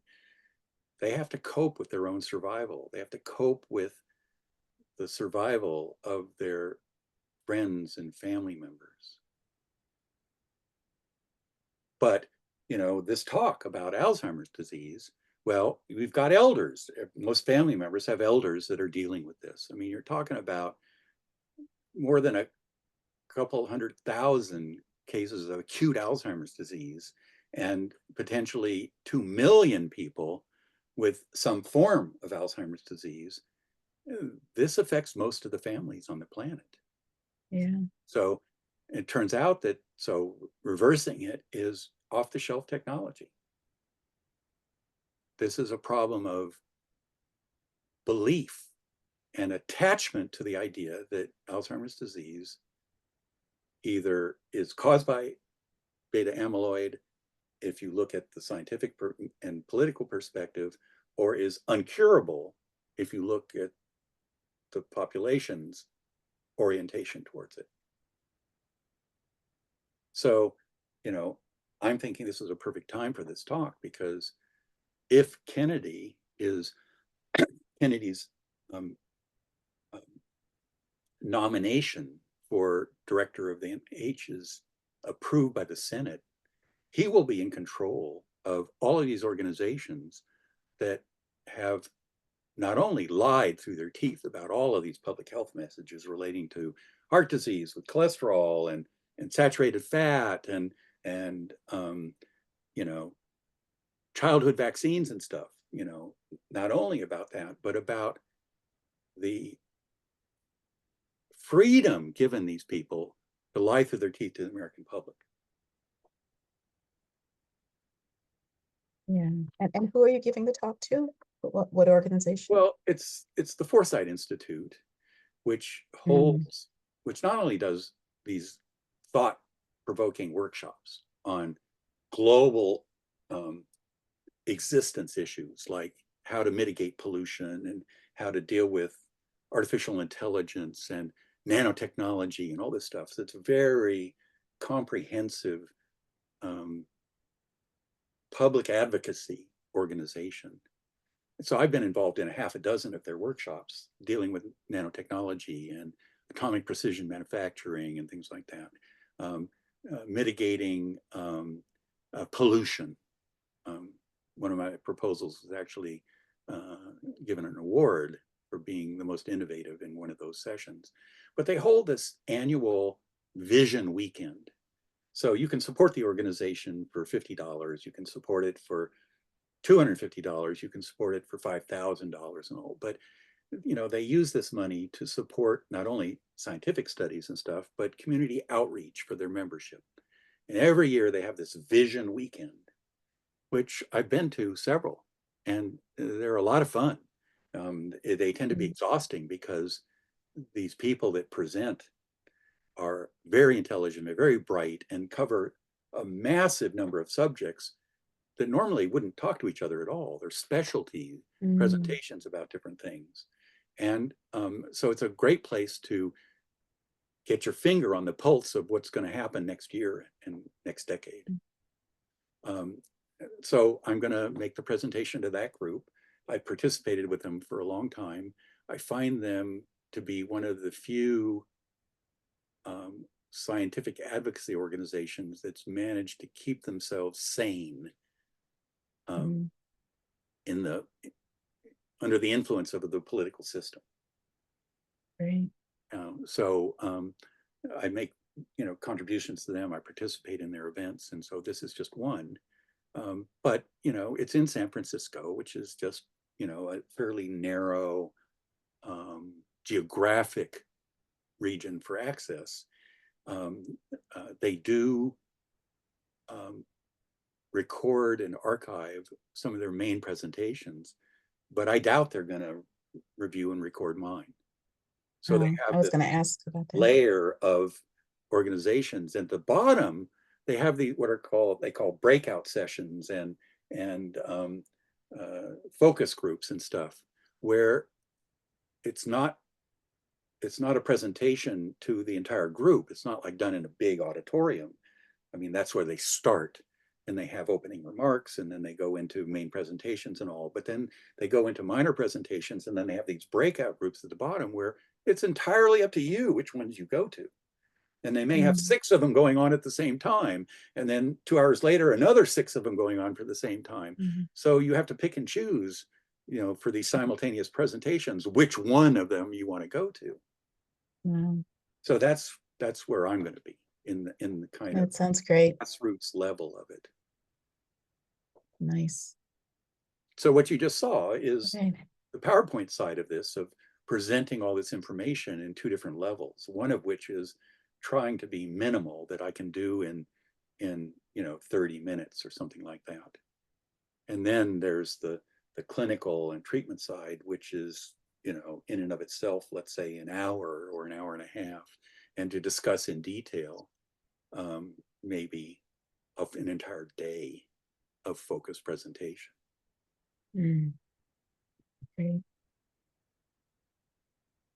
So, sounds exciting. I've got this idea with a friend of mine is going to start a blog outreach program, and that I'll present this information on his blog, his podcast, in somewhere between 10 and 15-minute chunks. And that's what What is the podcast? Oh, it hasn't been created yet. But my friend is Richard Hamilton Gibbs, and I do a lot of posting on his Facebook pages and his Facebook postings.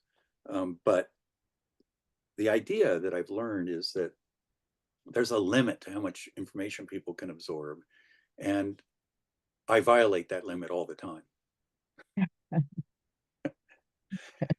And so, it's kind of like, I wish that I could read all the articles that I wrote before I did the research for writing them. So 10 days of research become 10 hours of writing that become 10 minutes of content.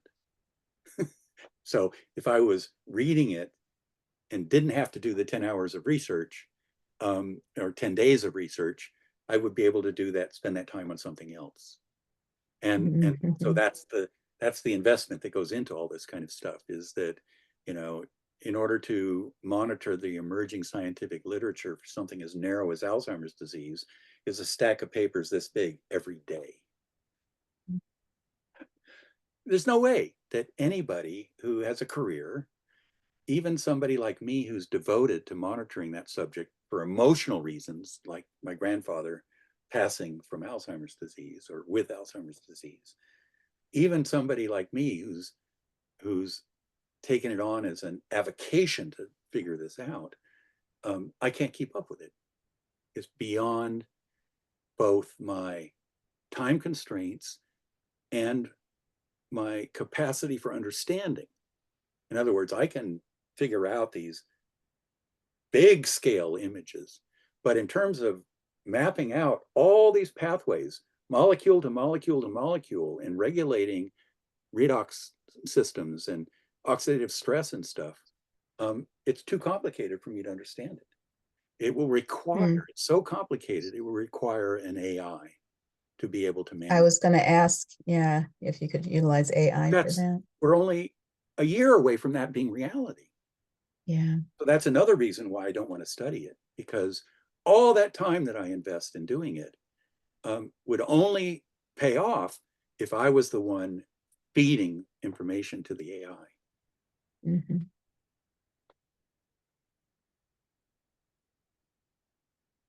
Ruth Ellen, did you have a comment you wanted to add?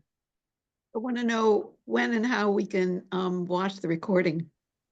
Oh, I'll post it to my, I think it's the SW Fowkes channel on YouTube. Great, thanks. And that's assuming, of course, that the recording went fine and, you know, there wasn't an accident at Zoom or something like that. So what I'll do is I'll take the front end off, you know, that's mistaken setup and me forgetting to turn on the recording feature and stuff like that. and I might actually post a different version, or just warn people about where all this discussion goes and how it goes down alleys that might have nothing to do. Alzheimer's disease reversal, when talking about politics or Robert F. Kennedy Jr. or you know, the NIAID, corruption of the FDA and things like that. Can I ask a question about the Krebs cycle, ubiquinone versus ubiquinol? Because, you know, I guess ubiquinol is the preferred form, but it seems like ubiquinone works better for me. It's the reduced form. Like so you've got vitamin C and you've got dehydroascorbate, oxidized vitamin C. They can both be supplemented. And if you take it in the dehydroascorbate form, it's better absorbed into white blood cells and less efficiently absorbed into other tissues. So there are advantages and disadvantages both ways, but the human body has the power to convert oxidized ubiquinone into reduced ubiquinone, and oxidized vitamin C into reduced vitamin C, and oxidized lipoic acid into reduced lipoic acid, to take vitamin B2 and doubly reduce it to tetrahydrofolate, or tetrahydro. Okay. I'm after 5.5 hours, I'm starting to get a little bit impaired. But okay, you know, so you vitamin are C human. and other nutrients are reduced, and this is part of that diagram that I showed of the big circle with the green areas in which we live at the bottom, and with all of this oxidation stress above and potentially over reduction at the bottom, this little tiny piece at the bottom. This is part of how biology works, is when we're eating food, it's often in its oxidized form, and the nutrients we absorb from it need to be reduced by the body before they become effective, because in the cell, we're all the way down in this green zone. But the assimilation of nutrients doesn't take place in that green zone at all. So does it make sense that ubiquinone would be more helpful for one person versus and ubiquinol for another? And it would have to do with things like same? absorption and transport properties of the oxidized versus the reduced form. So in getting from your mouth to the Krebs cycle of your mitochondria, there's a lot of steps in there. Right. So you've got the absorption of the gut, the distribution through the bloodstream, the absorption by the tissue, the absorption by the cell, the absorption by the mitochondria. Now you're at a level of functionality. There's a lot of, slips between there's many a slip between the cup and the lip. I think that's the saying. I think it's Shakespeare. But that's the problem that you're dealing with in a complex system. It's like looking at business in terms of product delivery. You can't have a factory making cars unless you have the right ratio of tires to wheels to engines and transmissions. So if you get too many transmissions and not enough wheels, your factory doesn't work. So this is part of biology. You need to have all these B complex vitamins in their reduced form. And each food has a different kind of opportunity for you in terms of its nutrition. And whether you go vegan, vegetarian, mixed or carnivore diets, you've got a dramatically different presentation of nutrition from the diet. And now add to that the level of digestion, where you're talking about your salivary gland contribution, your chewing style, the stomach's ability to produce hydrochloric acid and pepsin, and your gallbladder's ability to alkalinize for your intestine. You've got, and then your allergic response to leaky gut syndromes, all involved in the digestion process. It's really complicated. It's really especially difficult to tell a particular individual what they should or shouldn't be doing. Yeah. When your experts, So you just, medical doctors, know nothing about all of this, it's even dangerous. yeah. You have naturopaths who know about digestion, and mainstream doctors don't. The issue of inflammatory effects on copper and zinc absorption, that's not part of mainstream medicine at all. And yet it's massively involved in affecting people during the COVID era. Yeah, and none of them would want to do that much work. You Well, the know, doctors can't, they're too busy. yeah, I mean, yeah, if a doctor can read one paper a day, they're ahead of the curve. And yeah. 30 papers are published in specialty groups per day, and 300 per day in the field of mainstream medicine practice. That's how impossible it is.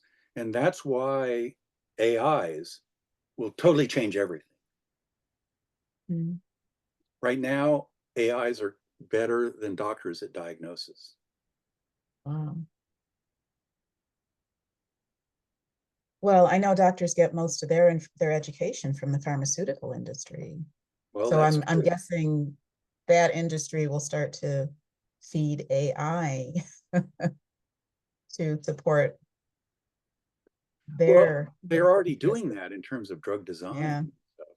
Yeah. They use AIs, and they use what is it called? Massive throughput screening to stay viable. You know, as Mm. more and more drugs have been approved, less and less candidates are become available. Not only in terms of competition, because in terms of the structures of the new chemical entities becoming more and more complicated, so they affect more and more subsets of our receptors in our body. So the risks of side effects grow with the complexity of the drug. And so, you know, in the 60s, they were just inventing new drugs on a expert basis, and it was all kind of magical. But then they were running out of candidates, and so they had to do rapid throughput screening of chemicals. So they started off screening 100 candidates, and then they graduated to 1,000, and then 10,000, and then 100,000, and then 1,000,000. So as these candidates have become less and less available, they become compensated for by increased screening processes. But the side effects have become unmanageable, which has led to the development of, let's say, antibody things. So all of these MAB drugs, you know, that end in MAB. MAB stands for monoclonal antibodies. And so Oh, really? these different categories have resulted in kind of this branching out of potential drug candidates. But they're all competing with generic natural substances that can't be patented. And the problem is that those are less toxic, less dangerous, and 10 to 1,000 times more difficult to understand. Mm. This is a problem for medicine, but AIs will fix it because AIs will be able to integrate all of these different levels relatively easily. And on the perspective of the cost per patient per diagnosis, it'll be 1 penny instead of $1,000. Mm. Yeah. And doctors who adopt the AI technology will be able to learn it or practice it. It's not like you need to understand it in order to follow an AI's diagnostic protocols. And so Right. all of this nutritional education, which has expanded so dramatically. When I was born, my father said his medical degree, he had 1 lecture on nutrition. Mhm. Okay, when I was in my 40s and started, did Smart Drug News and helped write Smart Drugs 2, it might have been a whole day, you know, of nutrition information over an 8-year medical career. And nowadays it might be a week, a whole week out of 8 years of education devoted to nutrition. But you can't practice competent medicine if you don't understand nutrition. But with AIs, you don't need to understand nutrition. The AI understands it. All you need to do is Mm. pose the question in a precise enough way that you get a clear enough answer. And medicine adapts to this by experimentation. So it's not just that the COVID vaccine was completely experimental. It's that, for example, the use of antidepressants is also all done on a trial and error basis. Patient describes what's going on. The doctor says, okay, try this SRI. If that SRI doesn't work, they say, okay, now try this one, and now try that one. Yeah, Now try that there's one. an algorithm they use. Yeah. Well, it's not even consistent. It's practitioner dependent. And eventually some SRI people get to mixed SRI and dopamine receptor antidepressants, and maybe even get to Deprenyl as an antidepressant. And then maybe they look at ketosis as an antidepressant, but those are end stage considerations in the protocol that an AI would rank right up front and lay them all out in an order of priority. But doctors don't get to ketosis as a treatment No, for but an depression. AI wouldn't be able to ignore ketosis. You think? The AI would be coerced by efficacy in delivery of services to be competent across the spectrum of nutritional, metabolic, Well, genetic, epigenetic, and pharmaceutical but intervention. it depends. It depends on who's feeding the AI, wouldn't you think? Oh yeah, but the AIs will be in competition with each other. So an AI that is Mm. limited only to drugs will fail in open competition to an AI that also knows nutrition. Not only do drugs produce anti-nutrition effects in people that need to be known, but the synergies between drugs and nutrients are profound. So the market will. Well, that's hopeful. Yeah, it's hopeful. I So know for Elon has example, a AI. I used to do these frequent events with Trisomy 21 Foundation, which deals with treatments for children with Down syndrome. They were born with Down syndrome, and they've got these special metabolic needs, and there's nutrient treatments that can, for example, decrease the degree of mental retardation by 85%. So if you start at birth or you start prenatally and you treat the child, when they're born, they don't have heart defects and they do not lose mental capacity. You're not born retarded. None of the Down syndrome infants are born retarded. Their brain development is indistinguishable from a non-Down syndrome infant. And they don't get retarded, but a small amount. So the calculation was in a comparison trial, 85% retaining of IQ on the nutritional formulation. So I remember talking to, well, one of the things that Down syndrome is associated with is risks of seizures. And I remember talking to a father of a child who had been through this whole thing, had seizure issues on top of the Down syndrome. And he said, he described the situation. He said it was the closest he ever came to homicide. That his pediatrician went through anti-seizure medication after anti-seizure medication. And for 2 years, his child had seizures. And then finally, at the end, he saw the information. The father saw the information, and the mother saw the information about ketosis. They put their child on a ketosis diet. No seizures after that. It went to 0. And so they confronted their pediatrician, and the pediatrician said, in an amazingly callous way, ketosis is the treatment of last resort. My God.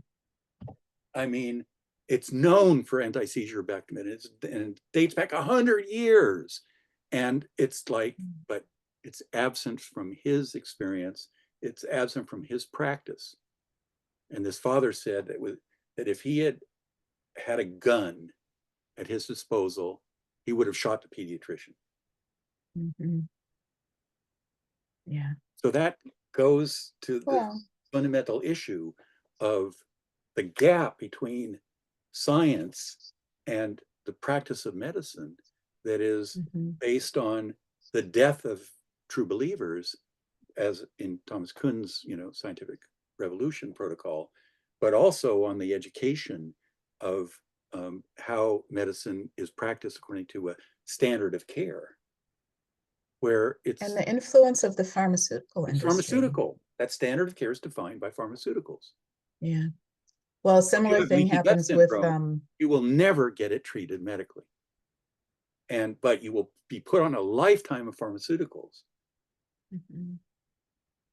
Or with C. diff, you have to go through all these destructive antibiotics before you qualify for a fecal transplant that has an amazing success rate and quick. People have to suffer for months on these different antibiotics before they can get the treatment that works. And for every situation we mention, there are 100 that we don't mention of the consequences of this. And so it used to be the case that this gap between science and medicine was 20 or 40 years, because the pace of science was so slow. And now that it's sped up and science is doubling every 4.5 years, there's no way that medicine can keep up. So this gap between medicine, between science development and medicine in terms of content is getting wider and wider and wider all the time, to now you can consider it to be undermining the entire field. But because our incentives are aligned around disease management, medicine is a disease management industry. So if you were to accidentally cure something, you would be damaging people's financial situations. Not the patients, not the families, but the practitioners and the instrument companies and the drug companies that are developing these products for disease management that no longer are needed because the condition is reversed. It's cured, or at least it's like cure has become a dirty word. It has in medicine, and they don't want to hear it. Reversing Alzheimer's disease isn't a cure because it will return. If somebody's got a low metabolic rate and you raise their metabolic rate and their symptoms go away, well, their metabolic rate is still deteriorating. Eventually, they're going to hit a wall because of that. So this whole idea of cure, depending upon your definition of cure, does or doesn't apply. I mean, one can say that, thyroid hormone cures hypothyroidism, but what about hypometabolism? Some of which is hypothyroidism and some of which isn't.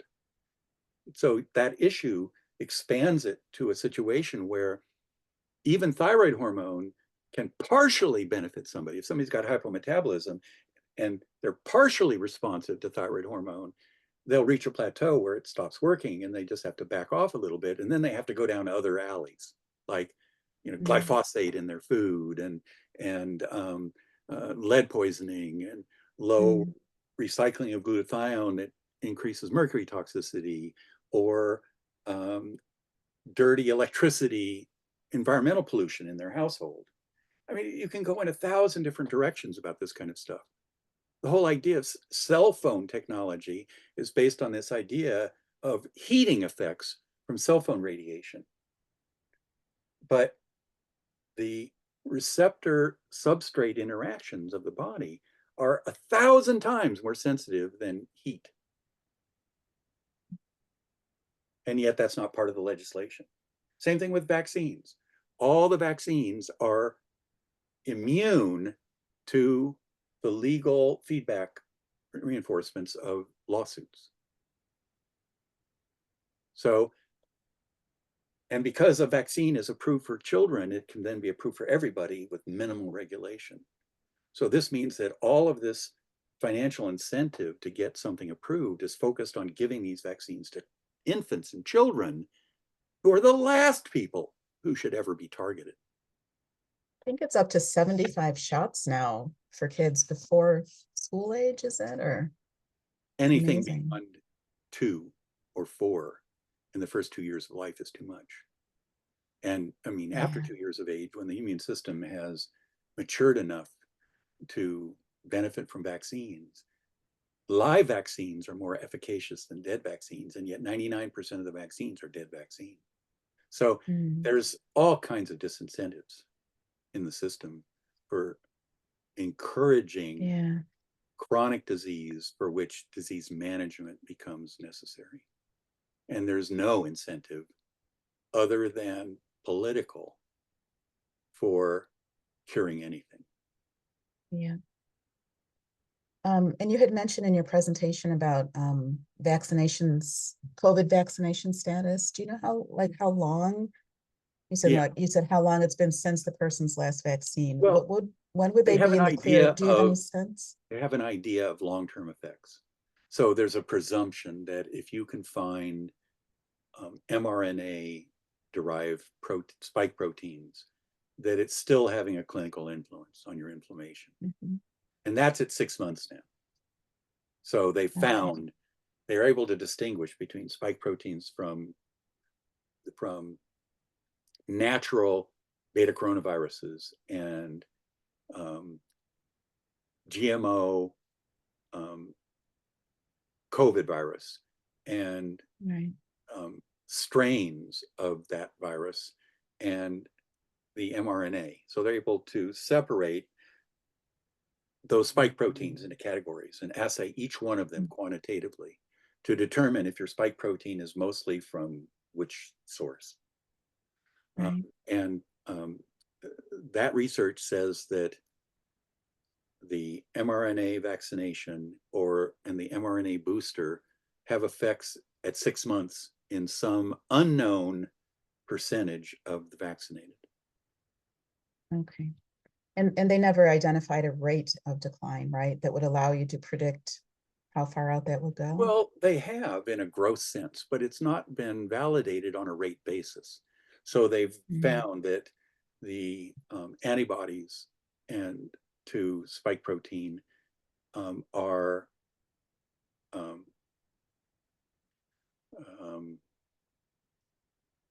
variable depending upon the time frame. But just because you see one set of patients with this value and another entirely different set of patients with that value, using one technology for assessing this and another technology for that, doesn't allow you to set up a rate. It could be dependent upon the analytical technology. Yeah, so we have no idea. Like when a person could say, okay, I'm in the clear. My last vaccine was a year ago or 2 years. Well, on some level, you don't need to. So, I mean, for example, vitamin C has a huge effect on immune function and the activity of the immune system. And so people who take vitamin C are fundamentally different from people who don't. So if you have vitamin C on board, you're in a sense mimicking the natural mammalian response to an infection or inflammation. And if you don't take vitamin C, you're maximizing the human susceptibility to vitamin C depletion, which results in immune dysregulation. Mhm. So you need to have your vitamin C restored in its redox ratio in order for your immune system to go from active to surveillance. So people who don't take vitamin C can get stuck in that loop where the activity of the immune system, the inflammatory effect, that instead of being 2 days with natural coronaviruses, instead of being 2 weeks with GMO COVID virus, and 2 months with, let's say, mRNA vaccination as a conservative estimate, that issue of going from 2 days to 2 weeks to 2 months of inflammation dramatically affects the stability of the immune system to go through its oscillations, to be turned on with vitamin C depletion, with vitamin C oxidation, and to be turned off with vitamin C restoration. Mm. And it turns out this is clinically compelling. And this was back in the 1800s, the late 1800s.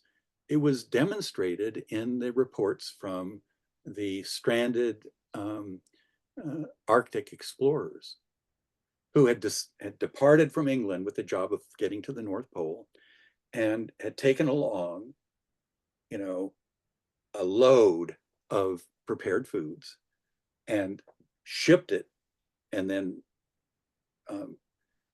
transported it by dog sleds towards the North Pole, and then were stranded by the weather.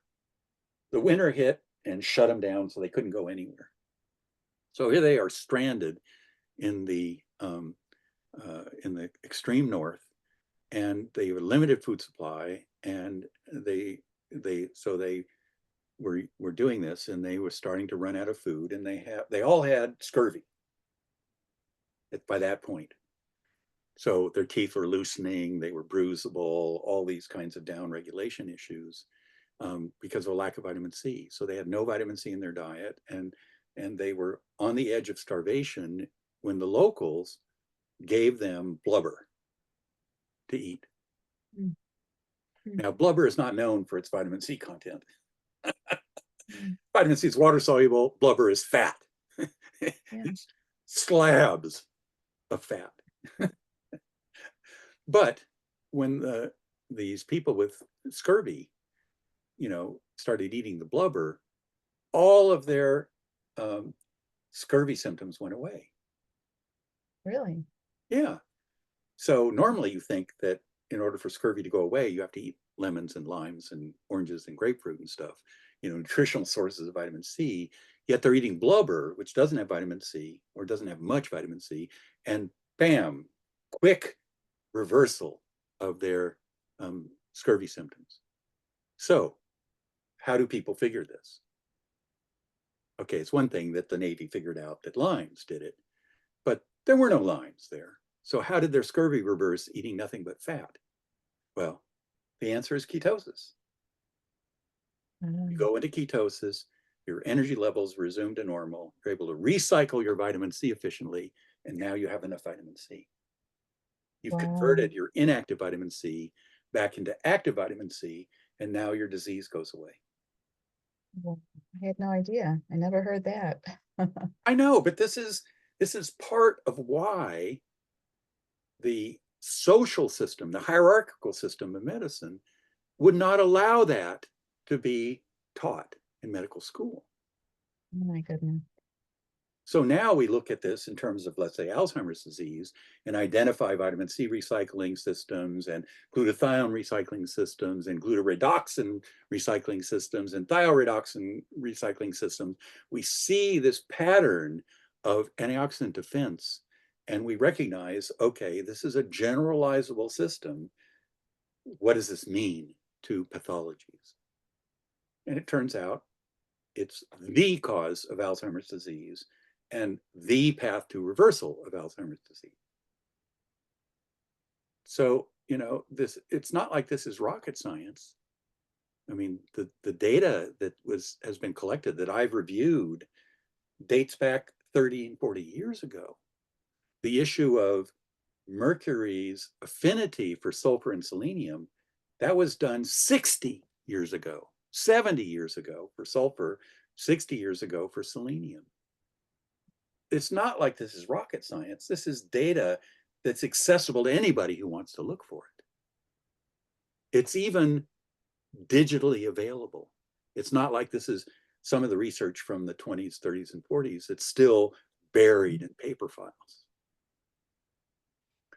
So Yeah, what is it that prevents people from assimilating this information?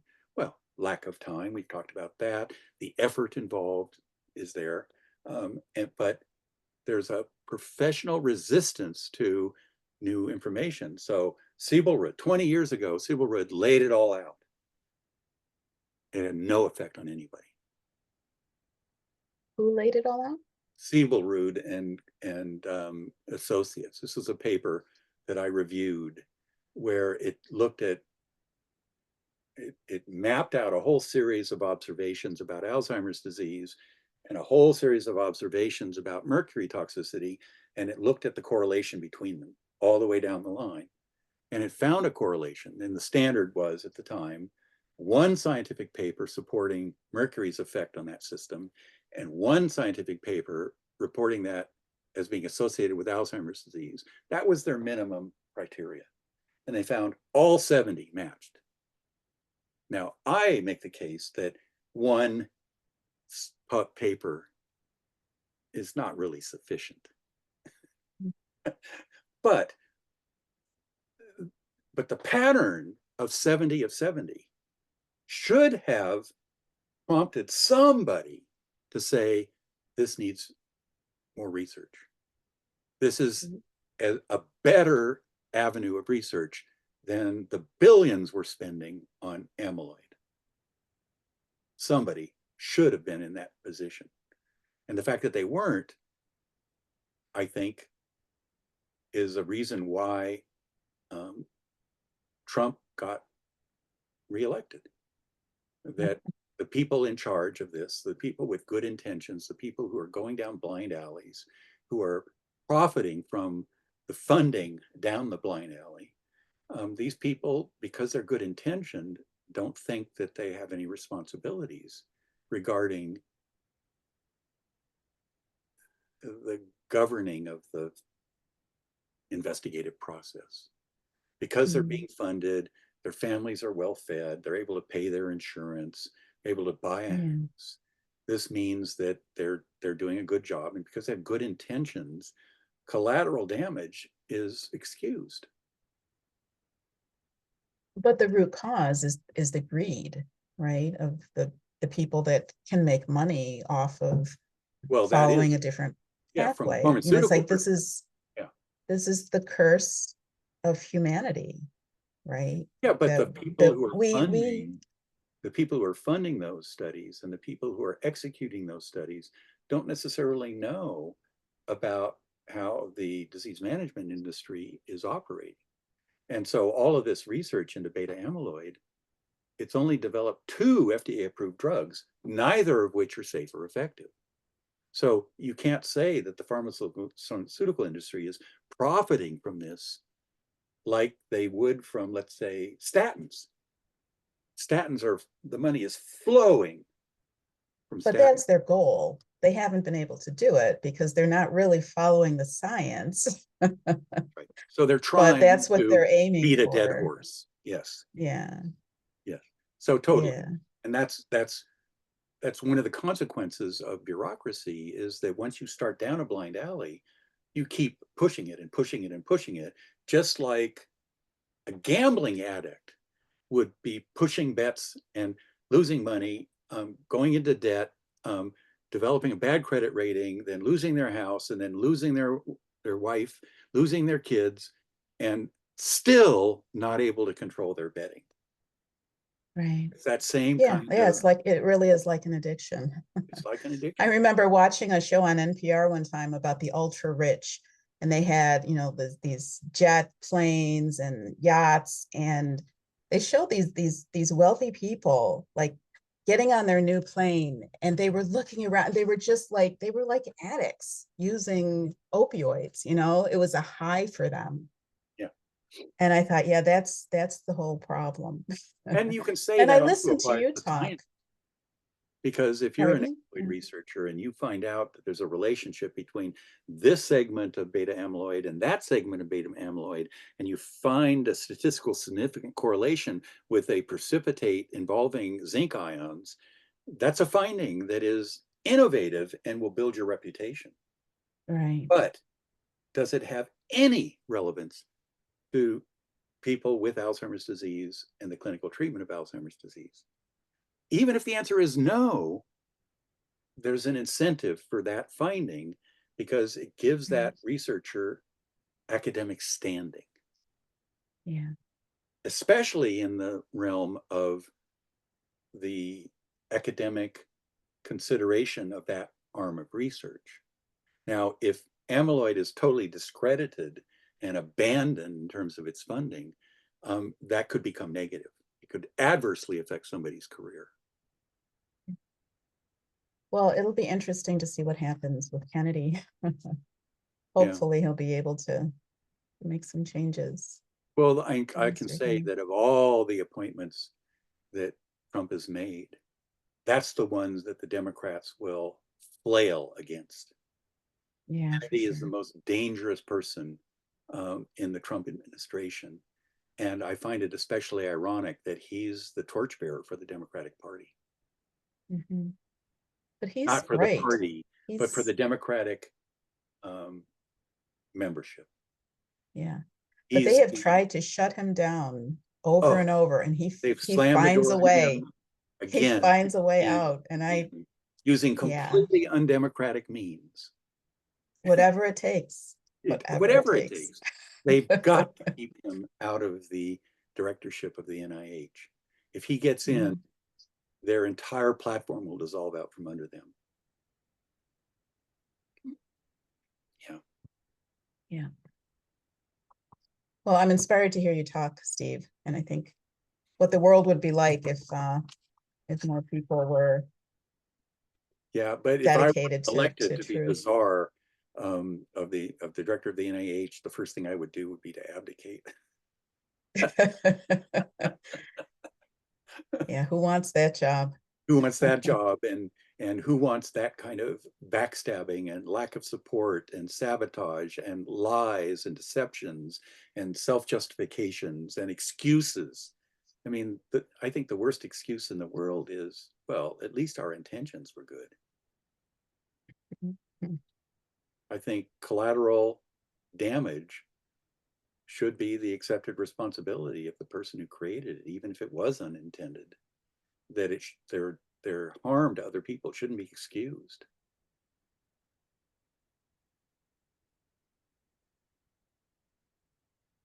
Let's see. Especially when you're talking about, it's one thing if it's just a careless thing and somebody makes a mistake in the practice of medicine because of something being hugely bizarre and unanticipated and almost unanticipatable. But when thousands and tens of thousands and millions of people have their health undermined, and instead of 5 million people dying, 10 million people die, that's not something that should be excused. I mean, it should serve as an example of people in the same situation in the future having an incentive not to make those kinds of decisions. But by Well, they have excusing to it, acknowledge, they yeah, have to acknowledge what happened first. And yeah, the people fact that the don't want to COVID do that. response caused more deaths than would have happened if they had just let it run its course without doing anything But they is won't a perfect acknowledge example that. of why that excuse, we have to do something, is bad. And many people, I see them in their daily lives, some shit hits the fan and they say, well, faced with all of these decisions and they're not sure what to do, and they will say, well, we have to do something. Mm. Yeah. And I think that most of the time that works out to be counterproductive. That compulsion to do something against is perceived as an injustice or a harm or something that's evil or something. That compulsion to do something is itself like gambling addiction and sex addiction and shopping addiction and drug addiction. That idea that one has to do something, that one can't just trust that there's a mechanism in action that doesn't necessarily involve them or their group. I've seen this in medical communities and scientific communities where a group of people got together to decide to do something, and instead of doing it themselves as a team, they delegate the responsibility to people who are not trustworthy. So the committee that reviewed Emmanuel Ravisi's medical status, that was 12 people who were appointed to do that. And they assigned it to 2 people who were hired guns, who had an agenda up front to terminate his medical license by any means possible. And so they convinced the committee members to delegate the responsibility to them. They went in and took away his medical license without evidence. So, you know, I've seen this kind of thing happen. And the same thing may be true of FDA communities or committees, FDA committees that are involved in evaluating drugs or evaluating things like artificial sweeteners. So the issue with aspartame, for example, was that there was a study that said that aspartame causes brain cancer. And it was to 11 cases of cancer in the aspartame group, and it was 12 cases of brain cancer in the aspartame group, and no brain cancer in the control group. And this was facing approval by a committee, and there was a court case that infringed upon it, and the FDA was instructed to sequester and store and archive this data for the study, and it was lost. So here they are under a legal compulsion to do something, and they fail, and nobody is held accountable. And then years later, this information is reacquired and discovered by accident. And it turns out instead of it being 12-0, it was 11-1. So the data had been modified and altered to create this one exception. And that dropped the statistical significance from highly significant to borderline significant. And therefore, the FDA commissioner could overrule the committee without it becoming a scandal. So the guy came from Archer-Daniels Midland, became the temporary director of the FDA, approved aspartame, and then went right back to Archer-Daniels Midland. So it was a perfect example of a blatant conflict of interest being totally ignored by media and by the company and by the politicians. I mean, blatant corruption.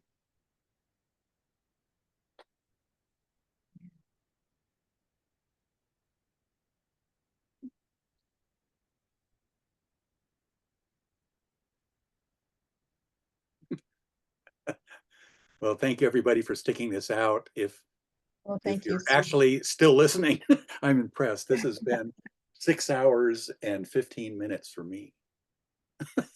It's the longest I've ever gone in a where I'm the central person doing the presenting. I once did 5.5 hours and I swore I'd never do it again. So that just shows you how reliable good intentions are. Well, we appreciate it, Steve. Thank you. Yeah, Okay. really, really good stuff. Thanks. Yeah. Well, we'll see you next time. All right. Have a And good the night. next time won't be next year yet. All right. Okay, take care.